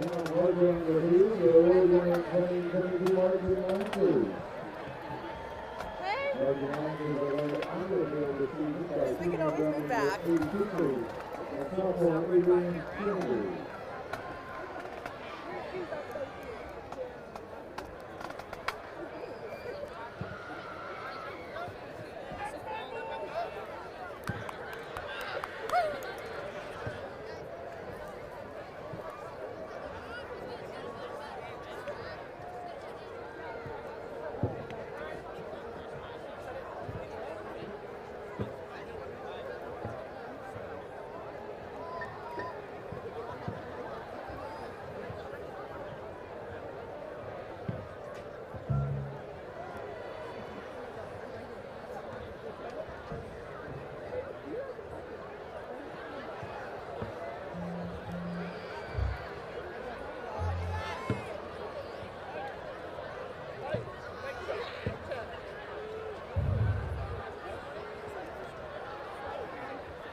The marching Lancers have been working hard preparing their 2022 competition field show, the Pro. This year's field show takes a look at the wants and needs of a pro. Their desire to be a swan, but at the end of the day, a pro is still a pro. Tonight, we are proud to present to you a sneak peek of the musical opening to the show. The band has been working hard for the past 4 weeks preparing, and excited to show our home crowd how our show progresses throughout the season. Club majors, Katie Petrie and Adrian Sanders. Is your band ready? Ladies and gentlemen, the Carlsbad High School marching Lancers.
Hello, ladies and gentlemen. Welcome back to Bob McAllister Field at Swede Krickmar Stadium. It's a beautiful mid-September night here in Carlsbad, California. I'm Cash Versailles here with Roy Kane.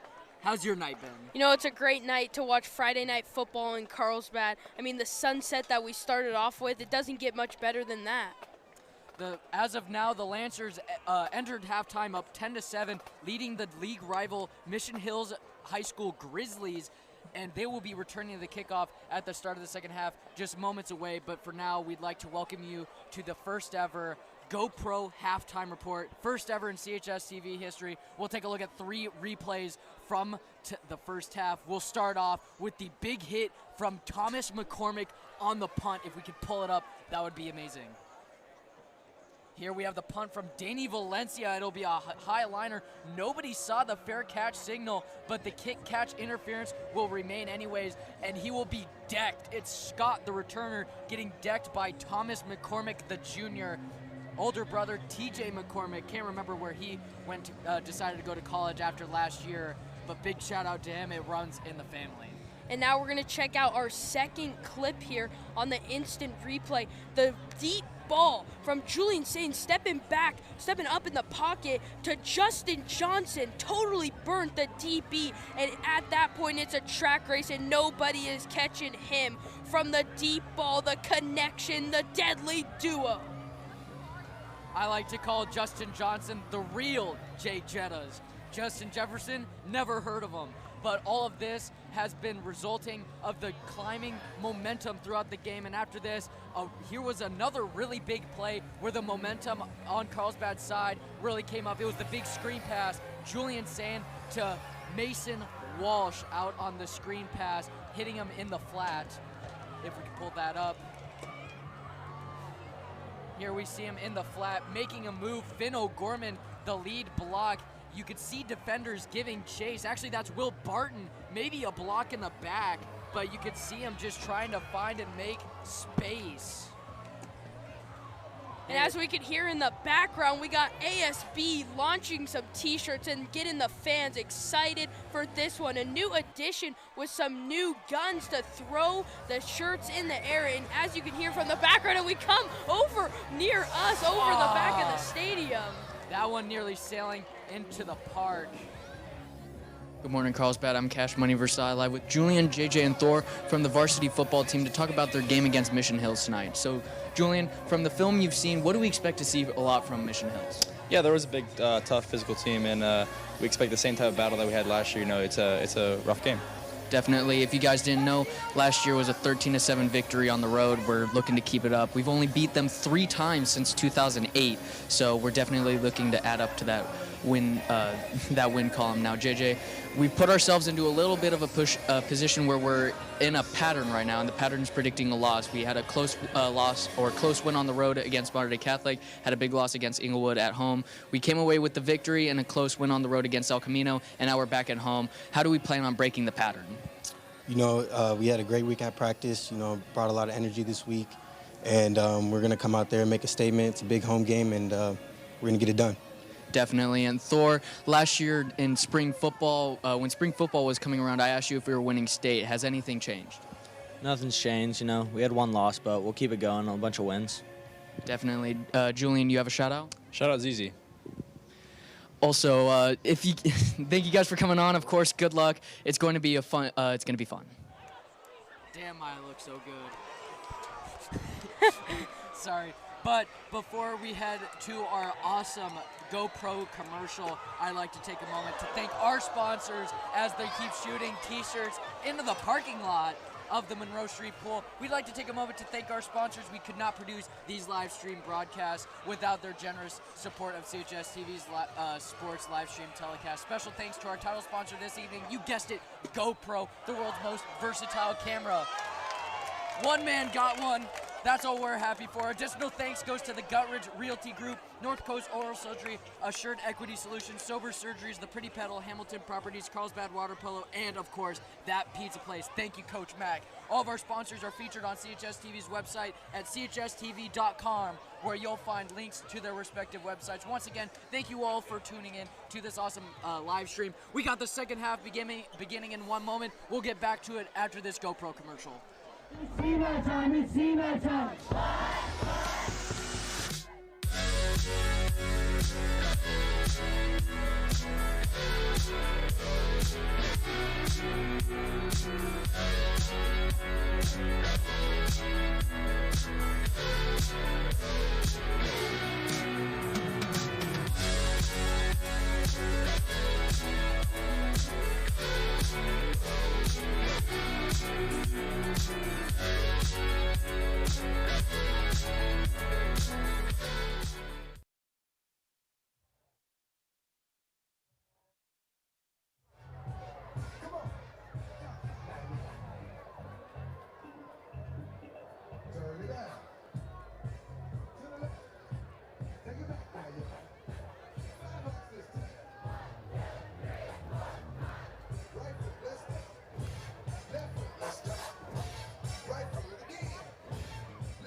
Kickoff just moments away. Thank you for tuning in. It's been an awesome first half, and we're hoping for an even greater second half. The Lancers lead 10-7 against the visiting Mission Hills Grizzlies. The Lancers should be returning to start the second half. We'll look to see Camden Keller and Nico Arboit deep to return the kick from Reyes as we get ready for another fantastic 24 minutes of regulation, until we possibly go to another overtime. That would certainly get our views up, huh? It sure would, Cash. In a second half that we're looking to come out and have a day. I mean, Julian Sain is playing a pretty spectacular with an interception that looked a little forced, but he bounced back, stepping into the pocket as we saw in the instant replay, slinging it to Justin Johnson for the touchdown. They got that chemistry ever since the 7-on-7s from the Brave 8A National, but they're looking to have that same chemistry come into the second half. And I also think, Cash, Griffin Rosenblum might have a big second half. I just feel it. He always comes out, gets those receptions in the red zone, and the kick is away from Reyes to Nico Arboit. It will sail into the end zone. As you may or may not know, any return fielded in the end zone cannot be returned. It's safety regulations in the CAF. It'll be ruled a touchback as the Lancers will start their first drive of the second half at their own 20-yard line. And let's hope that we do believe that the Lancers came away in the first they went into halftime. Sorry, I'm just too hyped. They went into halftime with the momentum. Let's hope that the disruption of halftime did not ruin that momentum. 1st and 10 for the Lancers, 12 minutes on the clock, and yet another beautiful half on a beautiful September night. Looks like Griffin Rosenblum and Nico are out there with Justin Johnson. Out of the dub stack, it'll be a play action to Mason Walsh rolling out right. He'll hit Justin Johnson on the screen pass. It'll be a loss of about 5 and a 2nd down and 15. And it looks like their coaches are furious at Nico Arboit with maybe a confusion on the play as he puts his hand up. And as you can see, Julian initially turned his way, maybe was looking for a little hitch coming back, but he had to resort to Justin Johnson with a loss around 4 yards for the Lancers. And Coach Mack is always preaching learning more than one position, not only on learning offense and defense, but learning multiple offensive positions and multiple defensive positions, all the plays for him. You got to know him. But Nico Arboit is TNT. He's dynamite, just like the loud crowd. That one, a quick pass on the hitch to Rosenblum. It'll be a pickup of 5 and a 3rd down and 7 for the Lancers. And as you were talking about, he preaches players playing different positions, but we're going to check out the instant replay here to the sling to Griffin Rosenblum with the catch. Very funny. As you guys don't know at home, if you do, Cash, my buddy here, broke his 3rd collarbone in his career, a stat that might not be broken for a while in his family. Well, just in general, like, who can say I played 7 snaps against El Camino before my collarbone took the 8th? That's what I've been saying recently. Play action to Walsh, zip over the middle to Nico Arboit, juking a man, stiff arm, and he'll take it to the 44-yard line. What a pass there from Sayin to Nico Arboit. We're going to check out the instant replay right over the middle. Almost got snagged, but the shrug by Nico from NC So could not wrap up, but it did get wrapped up by Worsley. Fabian and Ciso could not keep him down, just over pursued just enough for Nico to put a move on him. You'll see him in the middle top right of your screen, out in the slot position, out in a sort of I formation. Sayin will give it to Walsh, and he'll take it up the gut. It'll be a 2-yard carry and a 2nd down and 8. And as I was saying about Coach Mack preaches that we're going to have people that play multiple positions. Cash, how many positions did you play? 1.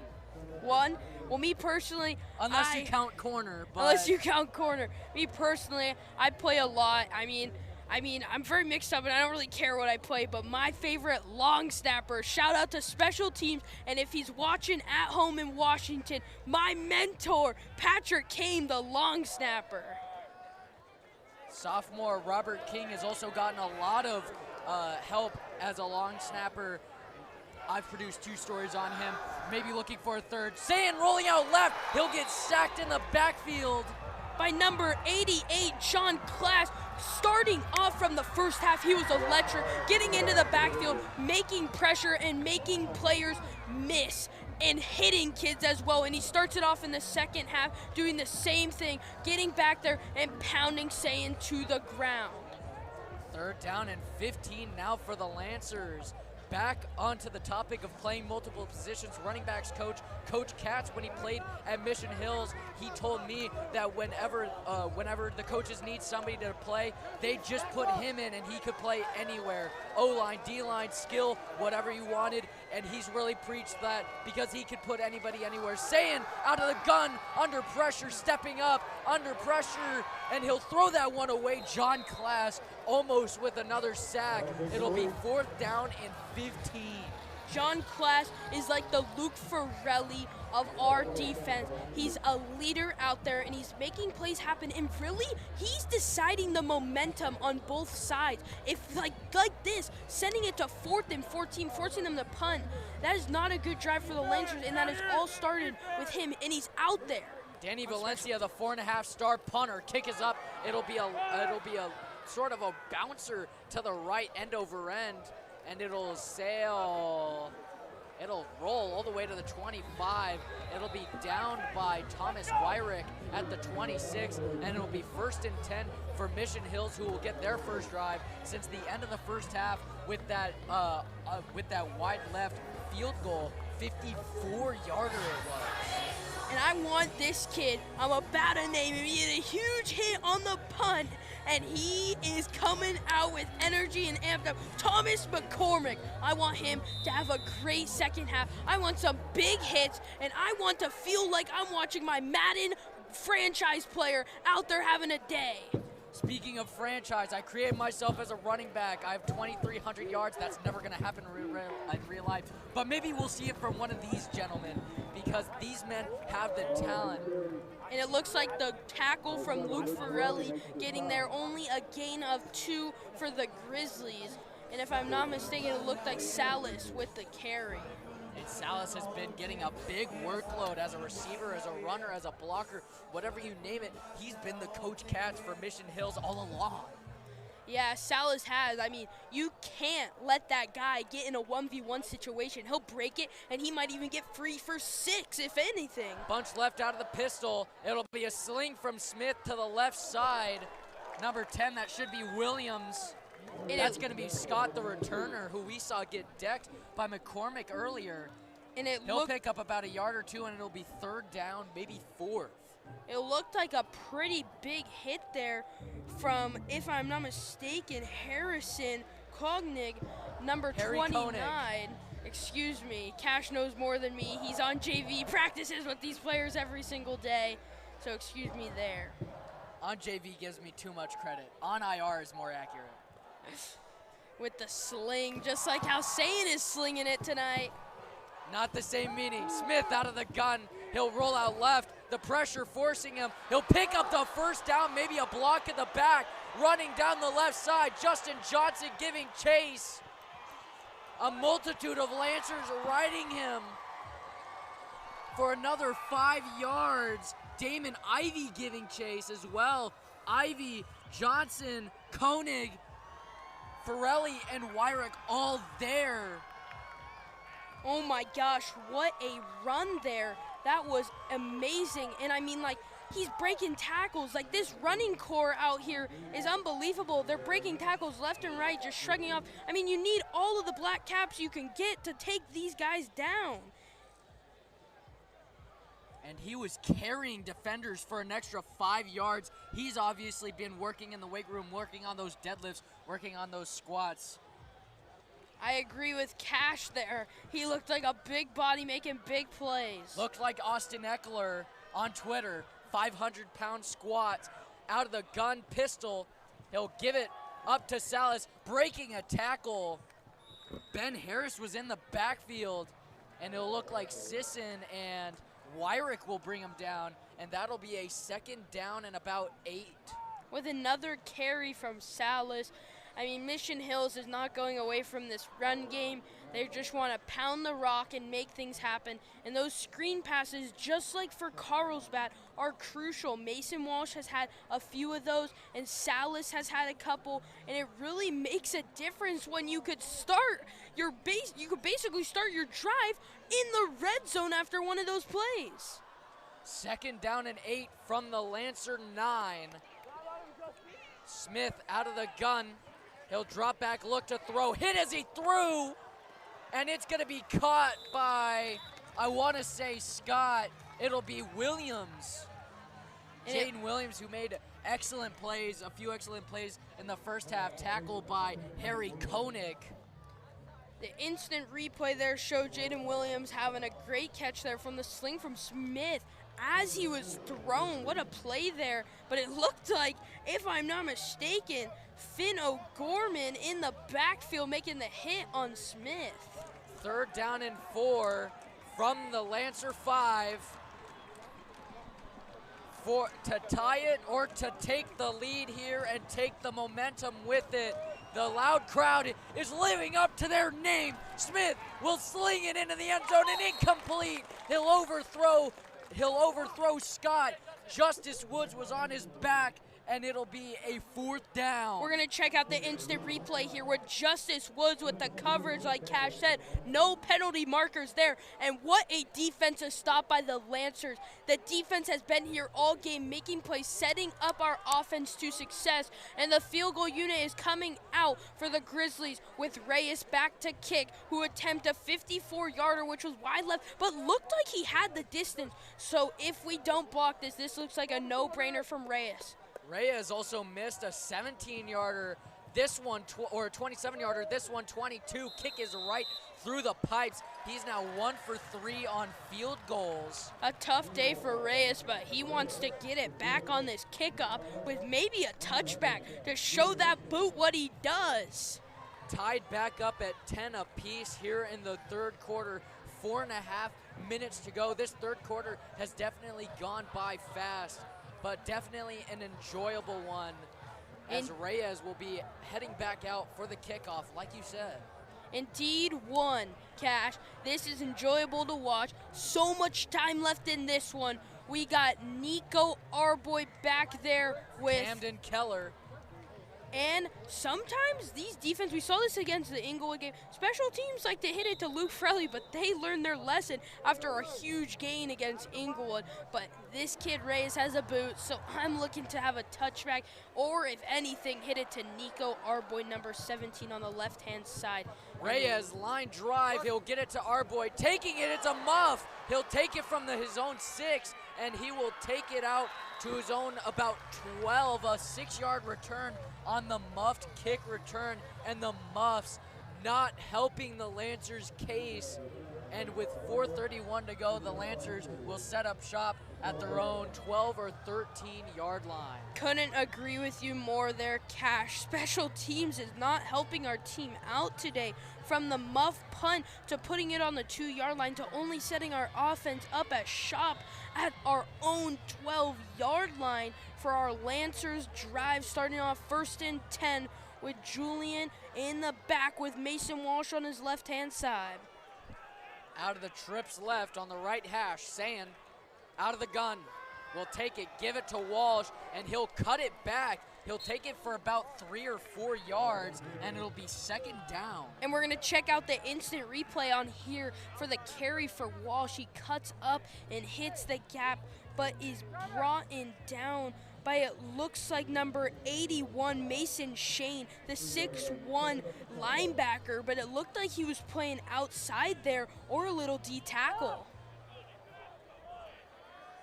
2nd down and 7 now for the Lancers. We've dipped under 4 minutes to go. It's another give to Walsh. It's an end around to Justice Woods. Lead blocked by Julian Sayin. Oh my gosh, this kid, Julian Sayin, has been telling me all week that he wants to hit someone, and on this instant replay here, you could see him lunge out and make a play there for Justice Woods for a little gap, and what a gain and what a play call, but it looks like someone is down for the Grizzlies, down in the back on the Lancers 7. Gabe Faulkner, the DB that got blocked by Julian Sayin. He'll ultimately make the tackle, but in the end, he'll also end up on Julian's huddle reel. I was about to say, Cash, Julian would love to see that on huddle, and maybe he was telling me a little, if he might be running out of bounds, you might see a cut inside for a little truck. And it looks like the score is 10-10. With around 4 minutes left in the 3rd quarter. Carlsbad and the Grizzlies are still in their huddles on the sideline getting water as a situation is being situated out there with the Grizzlies player down. On another note, we can see multiple Mission Hills Loud Crowd students of their own. And it flashing their flashlights. We saw a lot of this at the Modern Day Catholic game. A lot of trash talking with the flashlights. And we got the neon theme, it looks like, from over there. But we're looking over here on the cam at the Grizzlies player. I don't even know who, but it is very sad and not fortunate that he's down. But it looks like he got a big lunge up to get. And the rounding applause for number 88, it looks like. That's going to be John Class. He's had an excellent performance so far, and his performance is definitely going to be lost. All of us in CHS TV hope for a quick and speedy recovery. We'll take another look at the replay here. Julian Sayin with the block. It looks like our right tackle there, Andrew Langer, maybe hit him in the back. But it looks like John Class is going to be sitting out for a couple plays, and we do not know when he will be back. Looks like out of the tray, it's a toss to Walsh. He'll hit the outside edge, stiff arm a man, and he'll nearly pick up the first, a yard or so shy. Number 1, Fabian Enciso with the tackle. And here we've got the replay. And we're checking out the replay here. Mason Walsh getting to the outside with a hefty stiff arm. Almost pulls him down as the Grizzly player grabs his jersey, which was Enciso, but it is 2nd and short. 2nd and 1 out of the, looks to be trips right formation on the left hash. Saying play action to Mason Walsh. He'll get it to Griffin Rosenblum. It seemed he may have fumbled, and it's going to be Mission Hills football. Momentum has taken a swing here in Carlsbad. We're going to check out a replay here. Griffin Rosenblum devastated after making the great play call by Coach Mack. And Julian slinged it, perfect ball placement with a first down, which seemed to be, but he fumbled it, giving up the ball to the Grizzlies. And all momentum has changed here with 3 minutes left in the third quarter. And it looks like the refs are situating where to spot the ball, but the Grizzlies offense is coming out, trying to make a statement on this drive with the opportunity they've been given by the offense of the Lancers. Keaton Smith back out there at quarterback in a sort of wishbone gun formation, maybe an I gun or wide gun. He'll give it to Salas, bouncing it out left, and he'll be brought down. No, he won't. Thomas McCormick almost got him instead of multitude of Lancers. Or Thomas Wyrick almost got him, but Thomas Wyrick will rebound along with multiple Lancers defenders. Salas, like we said, has to be reckoned with. He is a force who has to be reckoned with. I mean, we literally thought he was on the ground, but this dude appeared out of nowhere and had to be taken up by multiple Lancers. I mean, resurrected like a phoenix from the ashes. It's second down and 10 for the Mission Hills Grizzlies after the 0-yard gain. Excellent effort from Salas to get back to the line of scrimmage out of the spread formation, it seems like. Give to Salas. They'll run an end around of their own. Keaton Smith will get a block, and Wyrick will bring him down. It's a 5-yard end around run with Scott. I mean, Scott took advantage of that play. They used one of their little toss-arounds of their own, as you can see on the instant replay here, taken down by Damon Ivey. But I mean, both teams using the same strategy, pounding the rock, hitting screens, trying for a couple deep balls, and the toss-arounds. I mean, they're using it all, and it's obviously working for both teams. So it all comes down for the defense cash here, momentum or not. And it has made a factor from our Lancer stops to the Grizzly stops with that fumble from Griffin Rosenblum last possession. 3rd and 3, you can see your screen shaking. It's not another earthquake. It's the loud crowd, baby. It's a run up the gut, and it's stuffed. But it's not down yet. Salas keeps he on hasn't fighting. been tackled yet. He'll keep fighting, and he'll be brought down for a loss of 5. And Damon Ivey is coming off the sideline, hyped up, as we could check out the instant replay. He was in a multitude of Lancers, but did not go down. An excellent play from Salas, and it looks like he is down.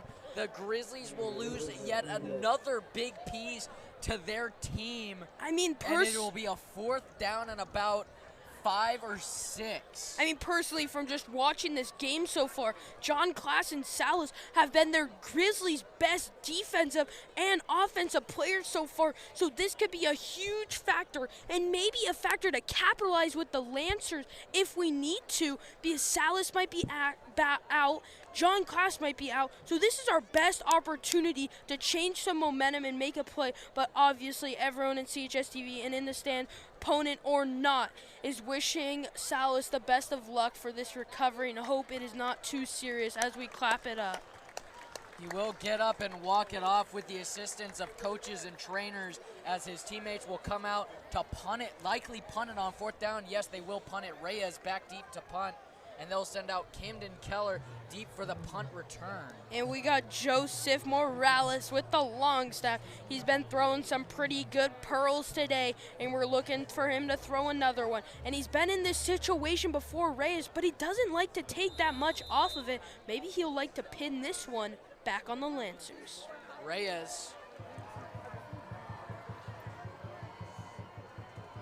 The snap. With the snap right into his gut. It's a line drive. That's going to bounce out of bounds at about the Lancers 6, and it'll be 1st and 10 for the Lancers inside their own 10. With 1:40 to go, scored 10-10. What a punt there by Reyes. I mean, 1 for 3 on field goals, but really making a motion and a movement with these punts, sticking them back, and really taking advantage of the special teams today, from the muff punt to sticking it close here and the muffed kick return. The defense is getting put in pretty good positions, but they have not been capitalizing as well as they want to, as the Lancers are in their huddle, spotted on around the 7-yard line for ourselves. Saying back there was Mason Walsh on his left, and it looks like a trips left.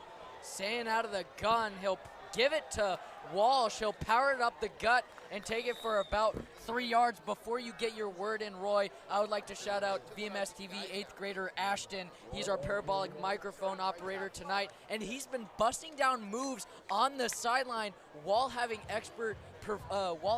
expert handling of it. You can see him getting hyped and trying to hype up the team himself.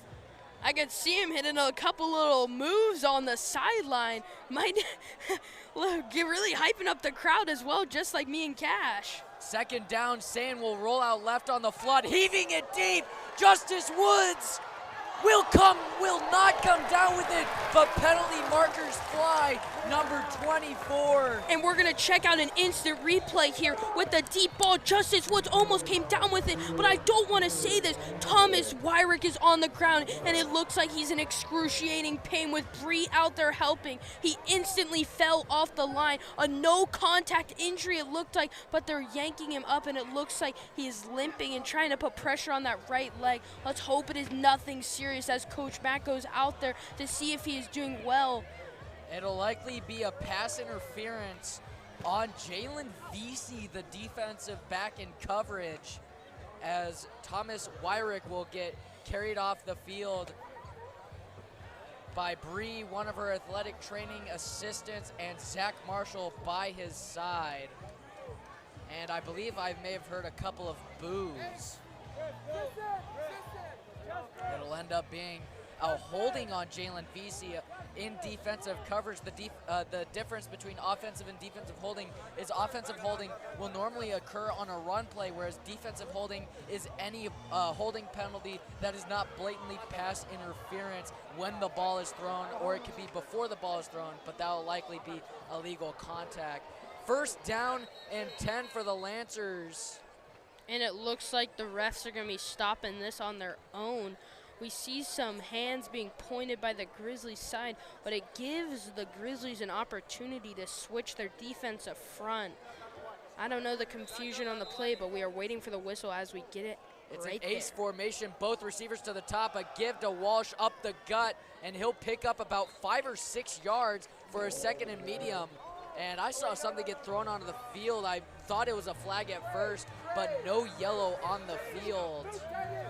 And it looks like number 5, Jadrian Newman, the linebacker and running back, the senior nonetheless, is limping a little bit. I mean, I'm just happy it's not one of those Inglewood games where we see a flag every other play. It really slows down momentum of the game as we check out the instant replay here at Mason Walsh just pounding the rock, making plays happen, and moving the chains for the Lancers. First down out of Trey now. It'll be another toss to Mason Walsh into open space. He's an athlete, and he'll take it all the way past midfield, but a penalty marker flies at the 35-yard line. Another holding. We're gonna check out the instant replay here as we can hear boos in the background, and it looks like we can see the hold from our center Thor Stuckey, but a huge truck from Mason Walsh sending that DB to the ground, making him learn his lesson. But in the end, it looks like Carlsbad is gonna be moving the chains back 10 yards. A second and 10 after the holding on, I believe, sophomore Andrew Big Tex Langer. I almost forgot his name because all we ever call him is Tex. He got bumped up to varsity to fill into that tackle role as we will hit triple zeros here in the third quarter. 12 more minutes of regulation here, and we're tied 10 apiece here at Bob McAllister Field at Sweet Crickmar Stadium, and the momentum swinging from side to side. We cannot predict a winner. I mean, we really need to see a big fourth quarter for CHS odds, but I don't even care at this point. It is a classic Mission Hills versus Carlsbad thriller, 10-10, sending it into the fourth quarter. The sides will flip. The Lancers will be spotted at the 25-yard line closest to the concession stand. Hey, Thomas. And it'll be 2nd and 10 after the penalty. I mean, let's just talk about our third quarter there, Cash. Like, what was the biggest moment you saw for our team? Well, forget about the third quarter. I'm seeing the loud crowd, quote unquote loud crowd of Mission Hills getting loud for this one. Yeah. On 2nd and 10. Yeah, just personal opinion. And now the loud crowd of Carlsbad is getting into it. They're having a little bit of a dance battle with their voices. I don't know. I'm losing my voice, if anything. I think it's more of a loud crowd battle, if anything. But I like our theme better, Thunderstruck, than Neon theme. Come on, man. Out of the gun, trips left. Sane will look for Justice Woods, and he's got it. He'll take it for 5, and it'll be a 3rd and 5. Tackle by 25. And we got the instant replay here with Mason Walsh on Sane's left, and we switch it to our sideline cam for Justice Woods with a little hinge there. And I think it was 24 on the tackle. Jalen Vesey, the DB. I mean, Curtis Johnson with the assist. He's having a day as well, Jalen. I mean, he's keeping the off defense alive with the huge loss of John Class. Someone has to step up and be a leader for this defense. 3rd and 5, Sane out of the gun. He'll look to throw, heaving it for Justice Woods, and it is horribly underthrown by about 5 to 10 yards. Speak of John Class, I didn't even recognize it. He's back in the game, and it looks like he tipped that pass from Julian Sane. I mean, that is his second play here with the lengthy arms, with now bringing out our punt unit. Marcus McNeil with the snap. Danny Valencia in the back with Scott returning for the Grizzlies. Good job. You didn't mess it up this time, Roy. I'm really proud of you. Valencia with a high kick. It'll be a fair catch for Scott, and it'll be called at the 35-yard line. That is where the Grizzlies will set up shop. Again, the momentum shifting. You know, Scott, I think he called that fair catch pretty early because I saw Thomas McCormick running down, and Scott might have heard them footsteps twiddling down near him, and he didn't want another decked hit to the ground like he did in the first half. In the loud crowd, they're playing Seven Nation Army. We've got our own Seven Nation Army. The front seven, including the likes of Cassius Murphy, Jacob Sisson, Jude McClellan, Finn O'Gorman, and the linebacking core, Thomas McCormick, Thomas Wyrick, and of course Luke Forelli, plus the multiple subs such as Ben Harris, who we've seen a lot from. Shout out Ben Harris. His brother just moved into UCLA today, so this one's for Toby.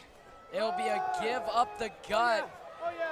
Maybe Salas is in, but they'll look to throw him back. That's going to be McCormick and Forelli into the backfield, and Salas is back. We're gonna check out an instant replay here from Thomas McCormick, and Ben Harris following him up right with Luke Forelli, pushing him back, giving no slack in this defense. We need to step up, get the momentum back on our side, and make some plays with time ticking down. Around 10 minutes left in the fourth quarter. The cheer team is getting hyped up, the loud crowd is getting hyped up, and it's a big 2nd and 12 for the Grizzlies.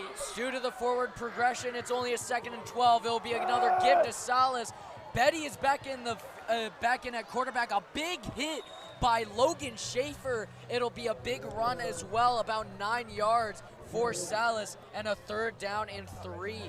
And we're gonna check out, never mind, excuse me there, but it looks like Thomas McCormick over pursued it there with Salas with the little cutback, gaining about 8-9 yards there, bringing up around a 3rd and 4 for the Grizzlies.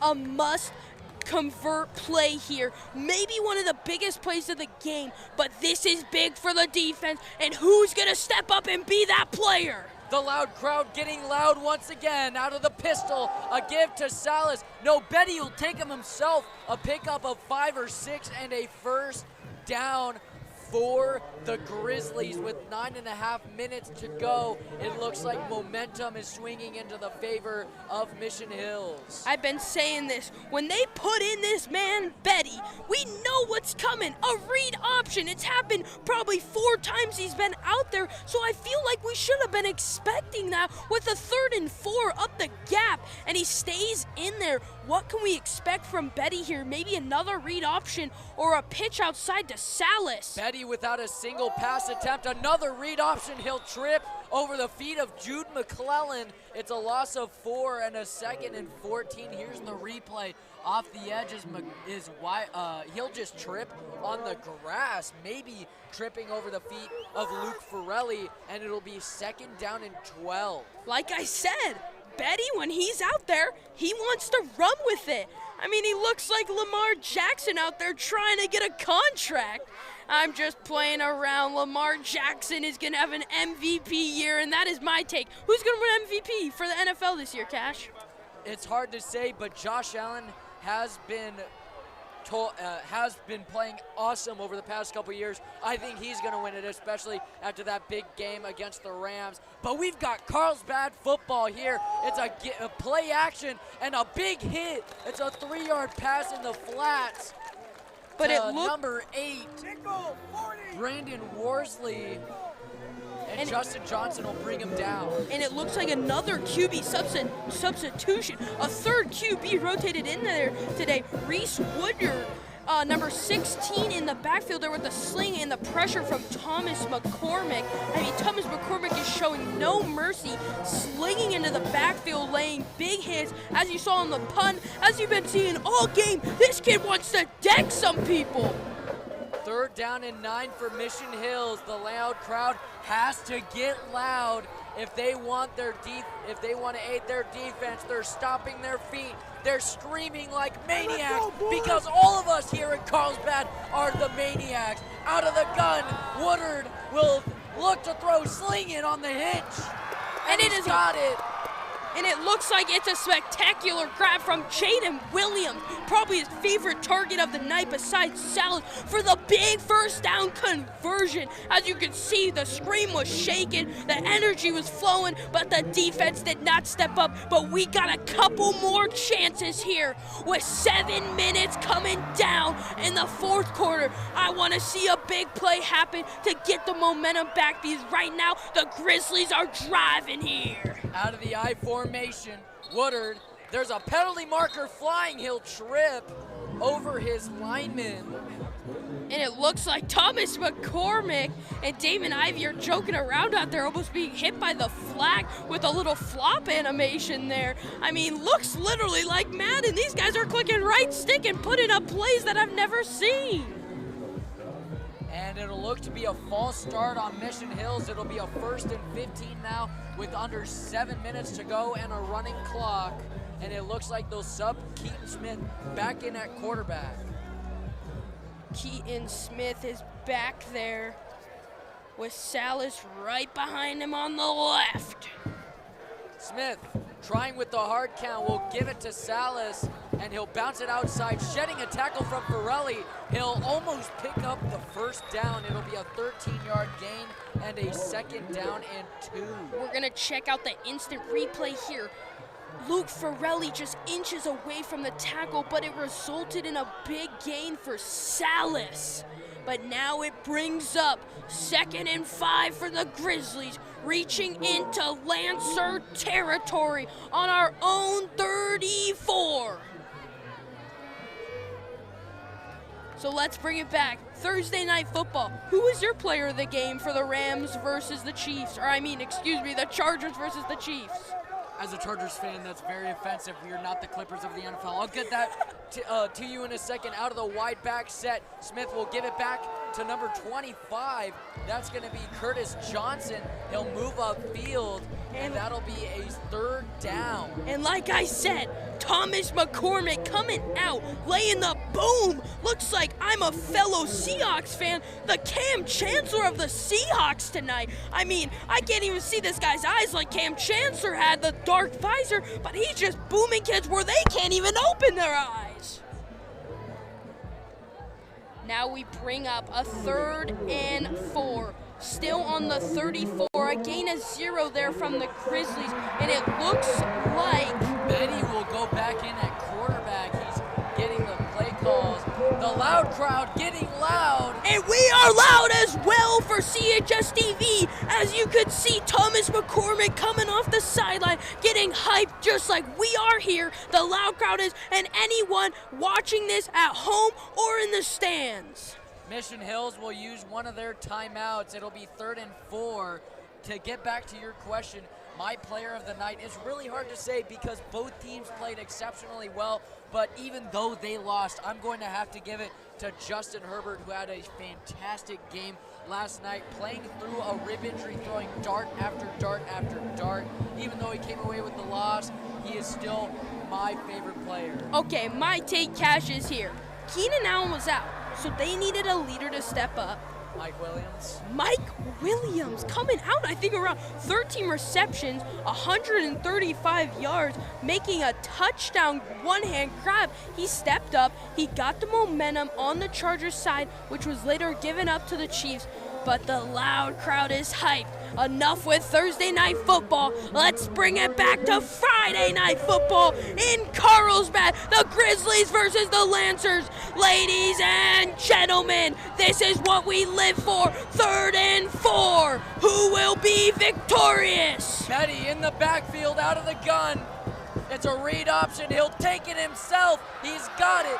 Brought down by Jacob Sisson, and it's a 1st down for the Grizzlies. And we're going to check out the instant replay here from Betty with another read option taken down by number 6, Jacob Sisson.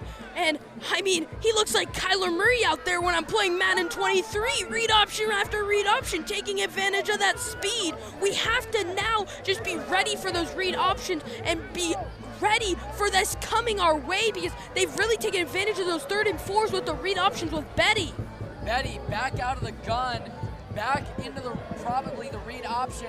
It'll be a read option to Salas. He'll give it to him on the sweep. He's got the 1st. And Betty is hyped as he's looking to the sideline and to the fans that came out to support.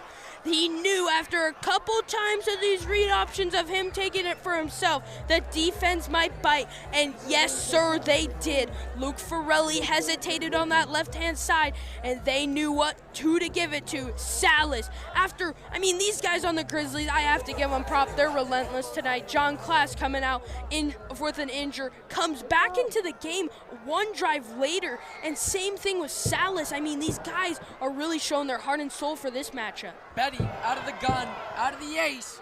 It'll be a read option again. He'll be brought down in the backfield. That's going to be Thomas Wyrick on the tackle for loss. And we're going to check out the instant replay here if we can get it moving. And it looks like it was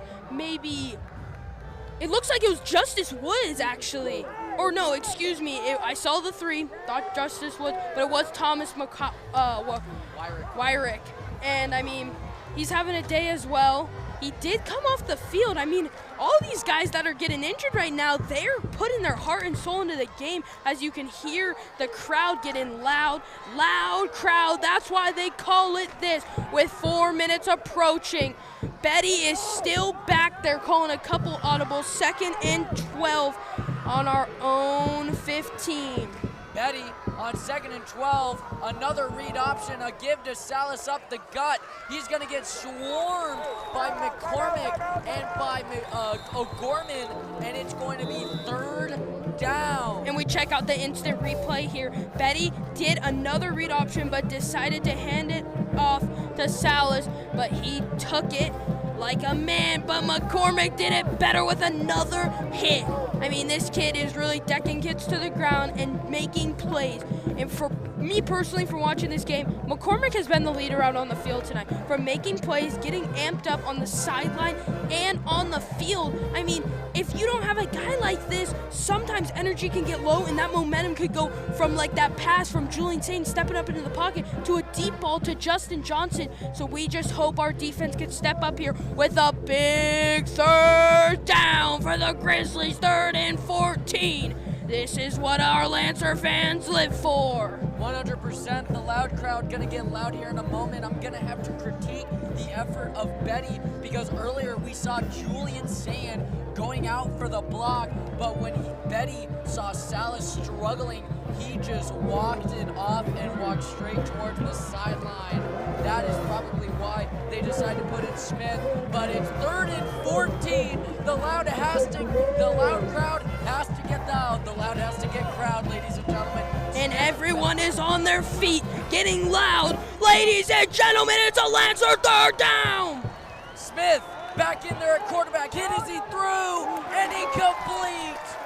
And it looks like it was Logan Schaefer back there as we check out the sideline instant replay, but it looks like he has a little limp, but that won't matter at all with the acrobatic play from Logan Schaefer to get up there, number 30, as we see on the camera right now. And the loud crowd is getting loud with them pom-poms. The smoke is in the air, and we want the smoke as the field goal unit comes out. Ray is back for the kick. Reyes 1 for 3 on field goals. This one, a 34-yarder. And it's getting loud. Catholic missed one in double overtime a couple weeks ago. Reyes, kick is up. And it's no good. It is no good. It is another wide left field goal from Reyes. As you think they have a chance to capitalize, they do not. And the defense is amped up and gives our offense a chance with 3 minutes and 43 seconds left. This is what distinguished these 4 stars between 5 stars. Will Julian Sane come out, make some plays, and lead this team to a victory? 3 minutes, 43 seconds to go in regulation. 10-10 is our score, and the Lancers have one last drive for salvation, and it's led by 5-star quarterback ranked number 2 at the position in the nation, trying to make a case to be number 1. It's Julian Sand out of the ace, play action to Walsh, rolling out right. He'll take it himself, and he'll run out of bounds. And it's a late hit, an unnecessary play by the defense, which looked like it was John Class, a little upset with himself, but that's a 5-star quarterback, and he knows what to do about shrugging things off like that. John Class is getting some chance from our side. You can't do that, but John Class is going to come out, still make plays, but it's between who makes the better plays. Andy Devine with the unsportsmanlike conduct, unnecessary roughness call. It'll be a 15-yard penalty and an automatic Lancers first down at their own 35 with 3.5 minutes to go. And that is how momentum will sway into the favor of the Lancers. That is indeed right, Cash. A huge first down. And I mentioned this from the start. Penalties will make or break teams, and you don't need a stupid penalty like that with 3 minutes and 30 seconds left in the 4th quarter. It gives our offense momentum, setting ourselves up on our own 35. But we got comfortable, and we are driving. 1st and 10 at their own 36. It'll be a give to Walsh. We've been he's been carrying us all night, and he'll take it for about 1 yard and a second down, and it'll be a 0-yard gain, a 2nd and 10. And it looks like Mason Shane was back there, the linebacker, making a couple big plays tonight, plugging those gaps. But Mason Walsh, you think that can take him down? He's going to keep on running the rock. He's going to keep on making plays, and he could be the reason us Lancers walk away 3-1. Running backs coach, Coach Katz, preaches the fact that we are athletes. It's going to be a pass back on the toss. He's going to heave it. Justin Johnson and it doesn't come down with it. The trickery, the toss to Wyrick, the pass back to Sand, and the deep pass to Justin Johnson. The fans are booing, calling for a PI, but not enough evidence to call it. Coach Mack is infuriated, talking to the man in the black cap, asking for where's the flag. Julian Sane as well asking for the flag, but that's some trickery I was talking about. Coach Mack, last game with the fake punt. The game before that, we had the modern day game, which was the Luke Farrelly 2-point conversion touchdown for the win. But that is what we need to see. I like they're coming out of their comfort zone at the end of this game, but let's see if they can make one of these plays and execute. Zane out of the gun on Dubs, he'll take it. He's gonna try and find a crease, trying to send his men downfield, evading pressure. He's got Rosenblum, and it's incomplete. But nobody's gonna call PI, but they are going to call a penalty in the backfield. I saw it since the start, a total block in the back, and it looks like it's our new up-and-coming sophomore, Andrew Langer, number 64, with the block in the back, and he is in disbelief with his hands on his head. And he is so sad, and Julian Sane looks infuriated that he couldn't capitalize on this play. But I saw it since the beginning. The ref was waiting for him to make that block, and he did. And it results in a penalty as we hear lots of boos. So many boos in the background here. And I mean, I don't know if they have a reason to or not, but it sends out the punt squad. Danny Valencia coming Mission Hills back. will decline the penalty. He'll turn it to a 4th and 9. Like you said, Danny Valencia deep to punt, and Lucas Scott deep to return. Valencia, a high snap, kick is up, barely away, almost blocked by John Class. And that's gonna bounce off a Grizzly. He's gonna recover it, and it looks like another Lancer's down with an injury. No, Marcus McNeil will get back up. It's number 7 of the Grizzlies. Marcus McNeil there with the hustle, from heaving it back there to Danny Valencia to running all the way down, almost recovering it. That would have been a play that we needed, but now it comes down to the defense. The Grizzlies have the ball, and it is a make-or-break situation. 2 minutes, 30 seconds, 4th quarter. The crowd is getting hyped. The fans are getting hyped. The cheer squad is getting hyped. And the players are getting hyped. Thomas McCormick and Luke Farrelly look like they want to hit some kids bad right now. And I know Thomas McCormick is going to deck some kids like he usually does. 1st and 10 for the Grizzlies. Out of the gun is going to be number 16. It'll be a give to Salas. Up the gut, breaking a tackle. McClellan will finally get him down the number. It's Reese Woodard at quarterback. He'll move. You can see Scott moving in motion, and you can see the split run. It'll be a give up the gut to Salas, and a 2nd down and 4. Excuse me, I'm losing my voice. Me as well, Cash. I mean, this is an entertaining game for sure.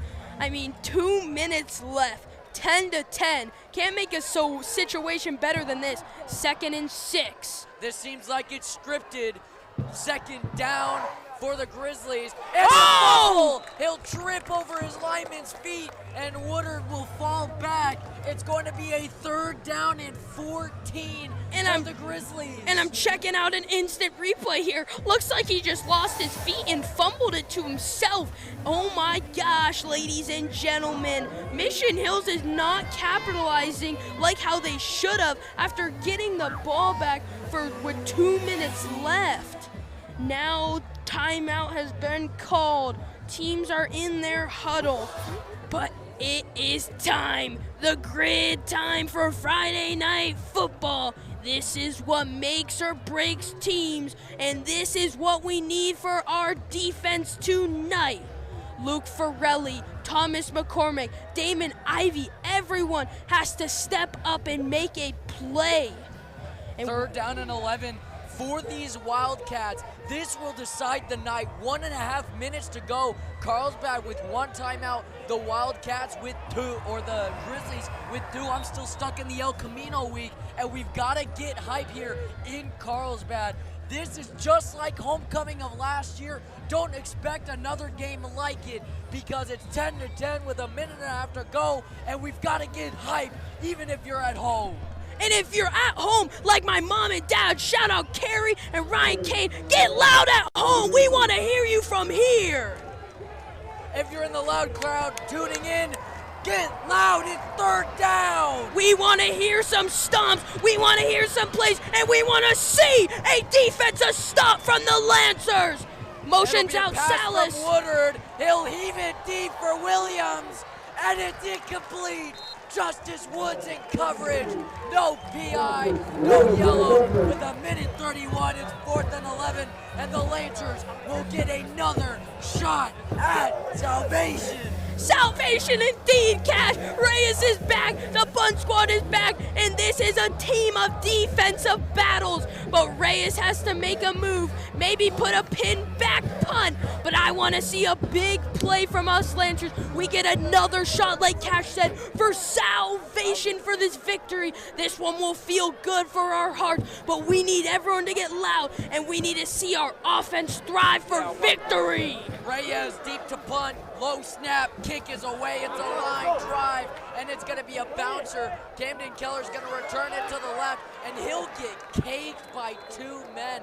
Navarro, number 21, and I couldn't quite catch the second one. We'll see it on the replay here in a moment. It seemed like number 45. It looked like number 45, Cash is right, with a big hit, penalizing Camden Keller there with the return, maybe letting him know not to test the Grizzly territory, if you know what I'm saying, Cash. But who would win in a fight? Let's be honest, the Lancer on a horse with a huge sword, or a grizzly bear in the woods?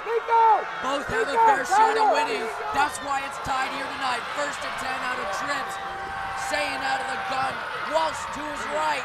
Sayin stepping up in the pressure. He'll take it himself, trying to get a lead blocker, and he'll step out of bounds for a 2-yard carry. And we're going to check out the instant replay here. Sayin taking advantage of his quick speed, pointing out to Griffin Rosenblum to step up and hit a block, because we know he doesn't want to get another late hit on him, because we know that doesn't feel good, especially when you're going against a great defense and you have to make plays. You want to be healthy, you want to have a good mindset, and you want to drive to this win right here. 1:15 to go. Out of Dubs on the right hash. It's 2nd down and 6. Sayin calling audibles at the line. Snapping it. He'll take it. Rolling out left. Under pressure. Trying to find a crease. He's escaping it. Looking incomplete.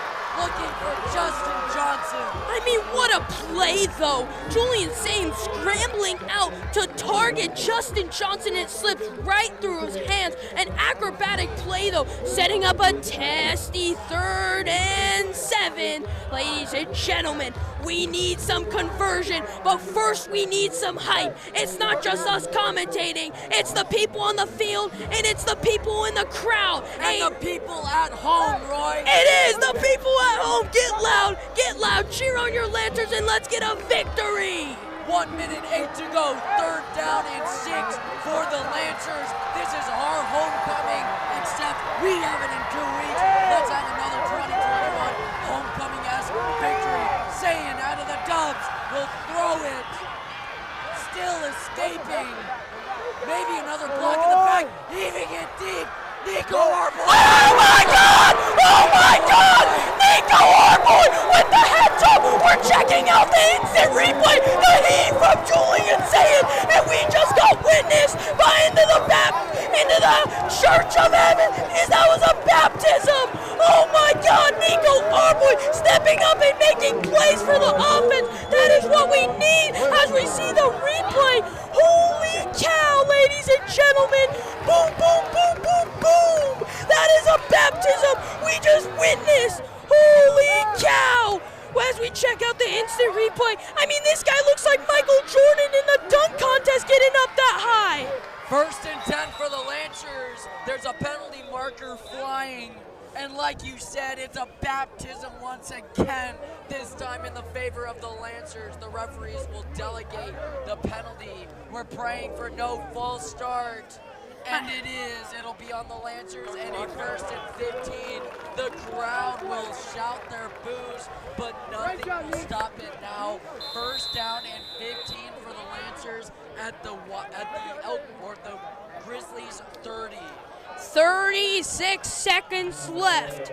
The Lancers have another chance to bring back a homecoming victory, even though it's not our homecoming, but let's get the momentum. And like we've been preaching all day, we need everyone alive because Nico Arboyd is telling you on the field right now to get alive after that catch. I mean, act like you're the defender. Nico went up and baptized him. Holy cow, ladies and gentlemen. Nico Arboyd putting in that work. Shout out, activate the sponsor, but I mean, it really pays off when you got bunnies like that and athleticism like that. Nico Arboyd, you are the man, big dog.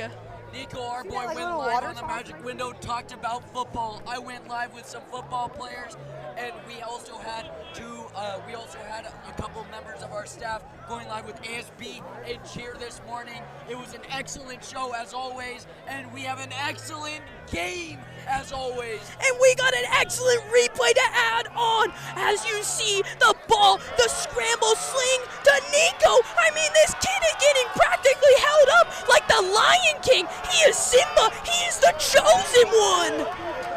Here comes first down and 15 for the Carlsbad Lancers, ladies and gentlemen. We're 26 yards out from the goal line, but in Tyler Pursuit's range. Saying almost sacked. He'll break it, and he'll step out of bounds. It'll be a loss of 2, but with 30 seconds to go, it'll be a second down and 18.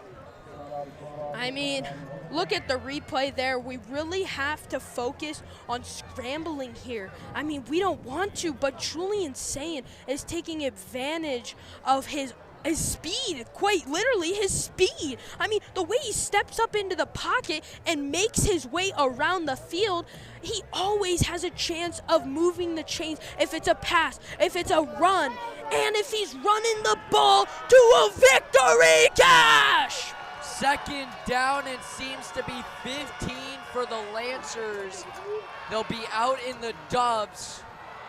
Mason Walsh to his left, Sayin will drop back. He'll hit Justin Johnson on the hitch, trying to put a move on him. He'll step out of bounds inside the red zone, and it'll be a third down and 6. Here's the replay. We check out the replay here. Justin Johnson, the transfer from St. Augustine. We can't ask for more from this kid. I mean, the touchdown pass, the big plays, stepping up, putting ourselves in a doable third down situation. Get it or not, we have put our hope into our sophomore kicker, Tyler Pursuit, to drill it and send us home with a smile on our face. If one Lancer will be immortalized tonight, I'm calling it. Julian Sayin will either receive yet another moment, but share it with one of his other spectacular receivers rather than Josh Davis, or it'll be in the hands of Pursuit. Rosenblum! Oh my God! Oh my Rosenblum has God! got it! Griffin Rosenblum came down with it!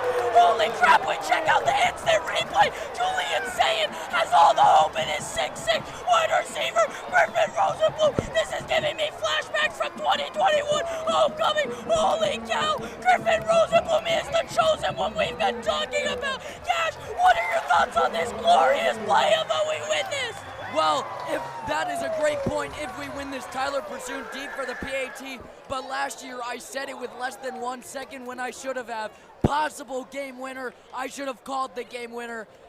Tyler Pursuit will have the PAT blocked. It'll remain 16-10.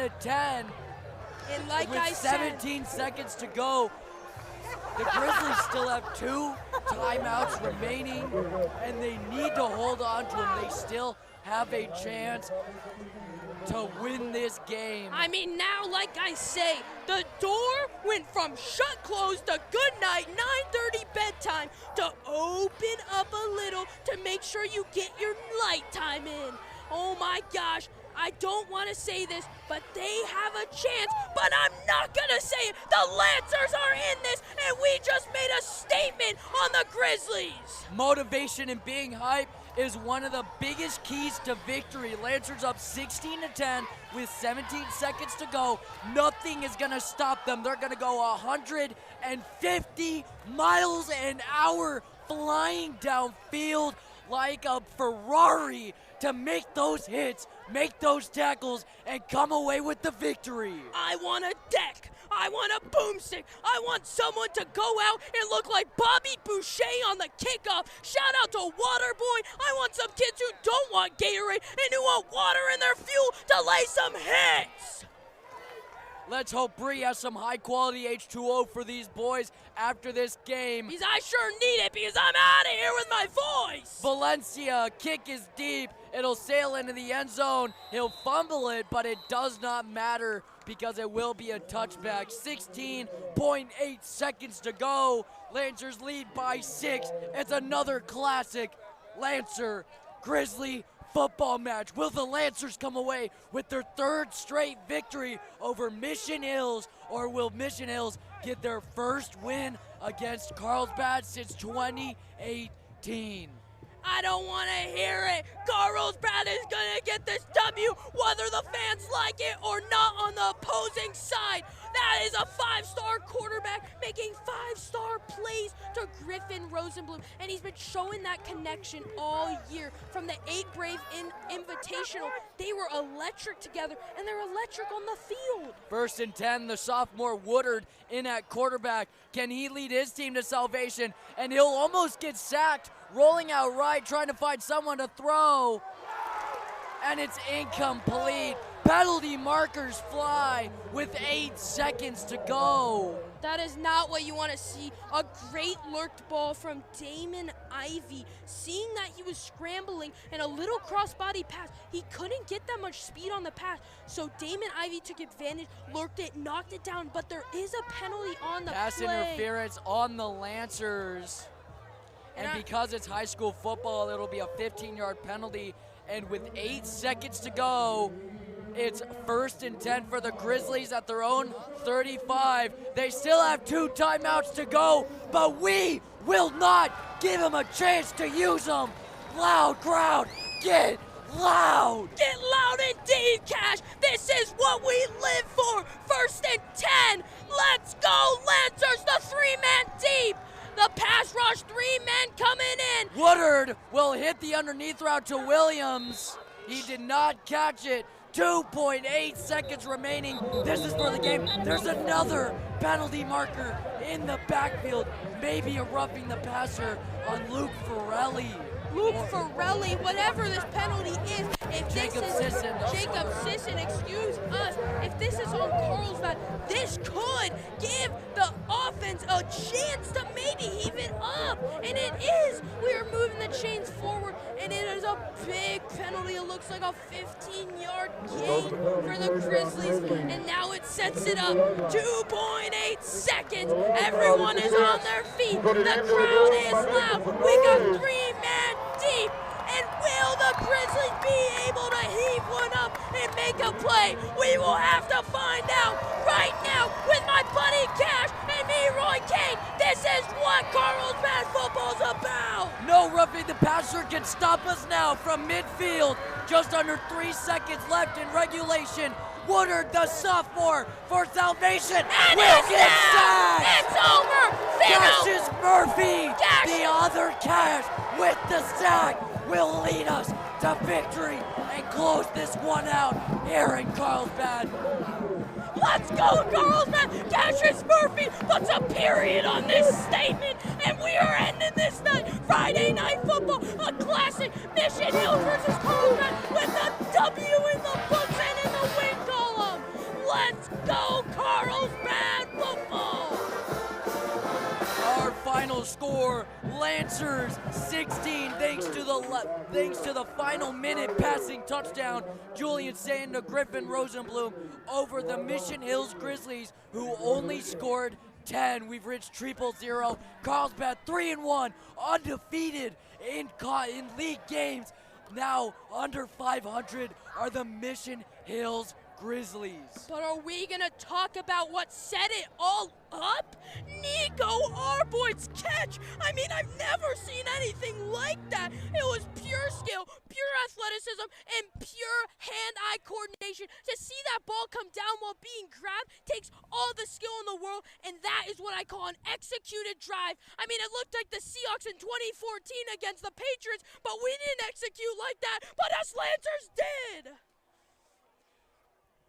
Sadly, tonight will have to eventually come to an end. We're about 2.5 hours out from midnight, and we will see you next week once again when the Carlsbad Lancers have a triple header at home against the Liberty Patriots. Once again, we'd like to thank our sponsors. Roy, you can take it. I will. We'd like to take a moment to thank our sponsors. We could not produce this live broadcast without them. Their generous support of chstvSPORTS live streams telecast. Special thanks to our title sponsor this evening, GoPro, the world's most versatile camera. Additional thanks goes to Guttridge Realty Group, North Coast Oral Surgery, Assured Equity Solutions, Sober Surgeries, The Pretty Pedal, Hamilton Properties, Carlsbad Water Polo, and That Pizza Place. Shout out Coach Mac. All of our sponsors are featured on CHSTV's website at chsTV.com, where you'll find the links for their respective websites.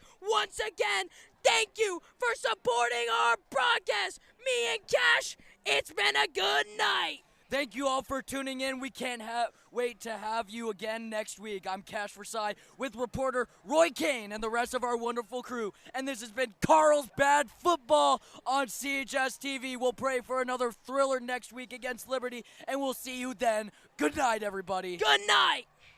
It's Cena time, it's Cena time.